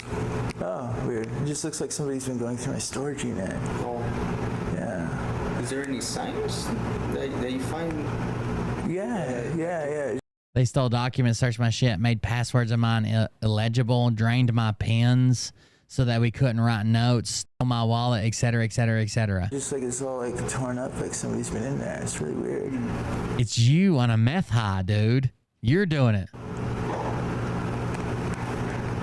Yeah, he's probably got a few $1 million worth of police budget that he thinks is following him around. Yeah, I haven't come across with anyone. Yeah. We come here often, multiple times. Well, I just actually left. Multiple times. Well, I just actually left to go to the market, and I came right back, and it looks like somebody's been rummaging through my storage unit. Yeah, it's really weird. Drained his pens so he couldn't write down notes. Yeah. Do you have like a card or anything that I can get so I can like can I fill out a report or should I just do it with the police or the Justice Department or what? Right? Police falsified the report and claimed that they found 16 grams of fentanyl in my home. Police or the Justice Department or what? They claim they found... Earlier, he said they served a search warrant and didn't find anything. Now they claim they found 16 grams of fentanyl in my home. Notice how he starts to say, no, don't, before I cut him off with my little Justice Department comment. A card or anything that I can get so I can like, can I fill out a report or should I just do it with the police or the Justice Department or what? Not, he didn't say no, don't. He said, nah, make some. He was going to say probably make a report or call somebody or whatever. Right. Police falsified the report and claimed that they found 16 grams of fentanyl in my home. This is just 2 hours before I will be assaulted. So he said earlier that they arrested him even though nothing was in his home. Now he's coming, they faked it and said 16 grams of fentanyl was in his home. I think he was selling, bro. For filming an undercover Ventura County cop try to frame me. We got to watch this later. I'll get dragged back into it. Chip the Ripper. There might be changes coming to the content soon. I'll try to keep covering some of the classics, but I want to do something different. I want to grow the channel, and it's just not, and we talked about earlier, it's just not growing at the rate that I want it to. I've been kind of down about it. It's not falling or failing either. Like I said, it still pays my bills, but it's just not growing. So we'll figure something out. Thanks you guys for joining us. I've got a couple of rough days coming up, but I'll try to be back here. My dad's urn finally came in, even though I ordered it back in September from Amazon. So I got to take it and drop it off tomorrow, and I've got some stuff to do with the funeral home and the insurance company. So I'll try to be here as much as I can. Thank you guys for joining us. I appreciate it. Thanks for hanging out with me. We'll see you on the next one. Don't do anything these fucking these homeless people would do, I guess. Thank you guys for joining us. I appreciate it. We'll see y'all on the next one. But I can tell you this about if this douchebag happens to see this particular show, you don't have the fork and balls to call out the people on this planet by name and tell them exactly who they are and tell them the rest of the world who they are. You don't have the fork and balls. You don't have the balls. Okay, Scott. Here we go, I think I started some shit. Listen off, it's about to get lit. Get the place in the best, you know that stage is set. You better buckle up, cause you ain't seen none yet. Here we go, I think I started some shit. Piss them off, it's about to get lit. Get the place in the best. Yeah, 16 grams sounds like a lot of fentanyl. Ain't seen none yet. And they say that I'm a lunatic. Well, listen, bitch, I came equipped with a quick wit and a 6th sense for the stupid shit. Where my true believers? Y'all need Jesus. Praise the Lord, head to the extreme. All these false fucking prophets who profit off of gossip. Worshipping drums, cocking, begging for a throat deposit. Swinging fucking meat hammers like Thor in a thong. He's strapped to the shaft, beating his chest like he's King Kong. Starving for attention, I'ma make your gut burst. I'll be your huckleberry, I can quench that thirst. Baby eating lizard people, alien sex. What's next? Trump in a dress, fucking Flynn on his desk. A retard in a vest, climbing up 5G towers. Cause you told him if he did, he'd get fucking superpowers. It's a level 10, at least 16. Oh, I'm sorry. Hold on. Get lit, get the place in the best. You know that stage is set. You better buckle up. It's a level 20, at least 16 grams, but less than 24 grams. It's a level 20 in the sentencing commission where they like add up to see if like you get the mass sentence or the lower sentence. Is a level 20 out of 36. So it's pretty high up there. This is when you have multiple charges. You don't get them, like let's say you have 3 charges for 5 years. You don't get 15 years if you're guilty, right? They use a point system kind of to decide the percentage of the charges that you end up serving. They're supposed to. It's just a guide though. They don't have to, but it's a level 20 out of 36. So it's over halfway up the scale for 16 grams of fentanyl. Dude. Come on, seriously. This is what I'm an alcoholic. Oh, give me a... Oh, my God. Damn it. Here we go, I think I started some shit. It's the moth, it's about to get lit. Get the place in the bets, you know that stage is set. You better buckle up, cause you ain't seen none yet. Here we go, I think I started some shit. Have a good night, guys. We'll see y'all. It's about to get lit. Get the place... I'm gonna try to go stay positive, right? You better buckle up, cause you ain't seen... Is that what we're supposed to do? Round 3. Down goes Nino. Please say it isn't so. Got him backed up on the ropes, trying to ram it down his throat. Now things are getting rocking. He was doing so well.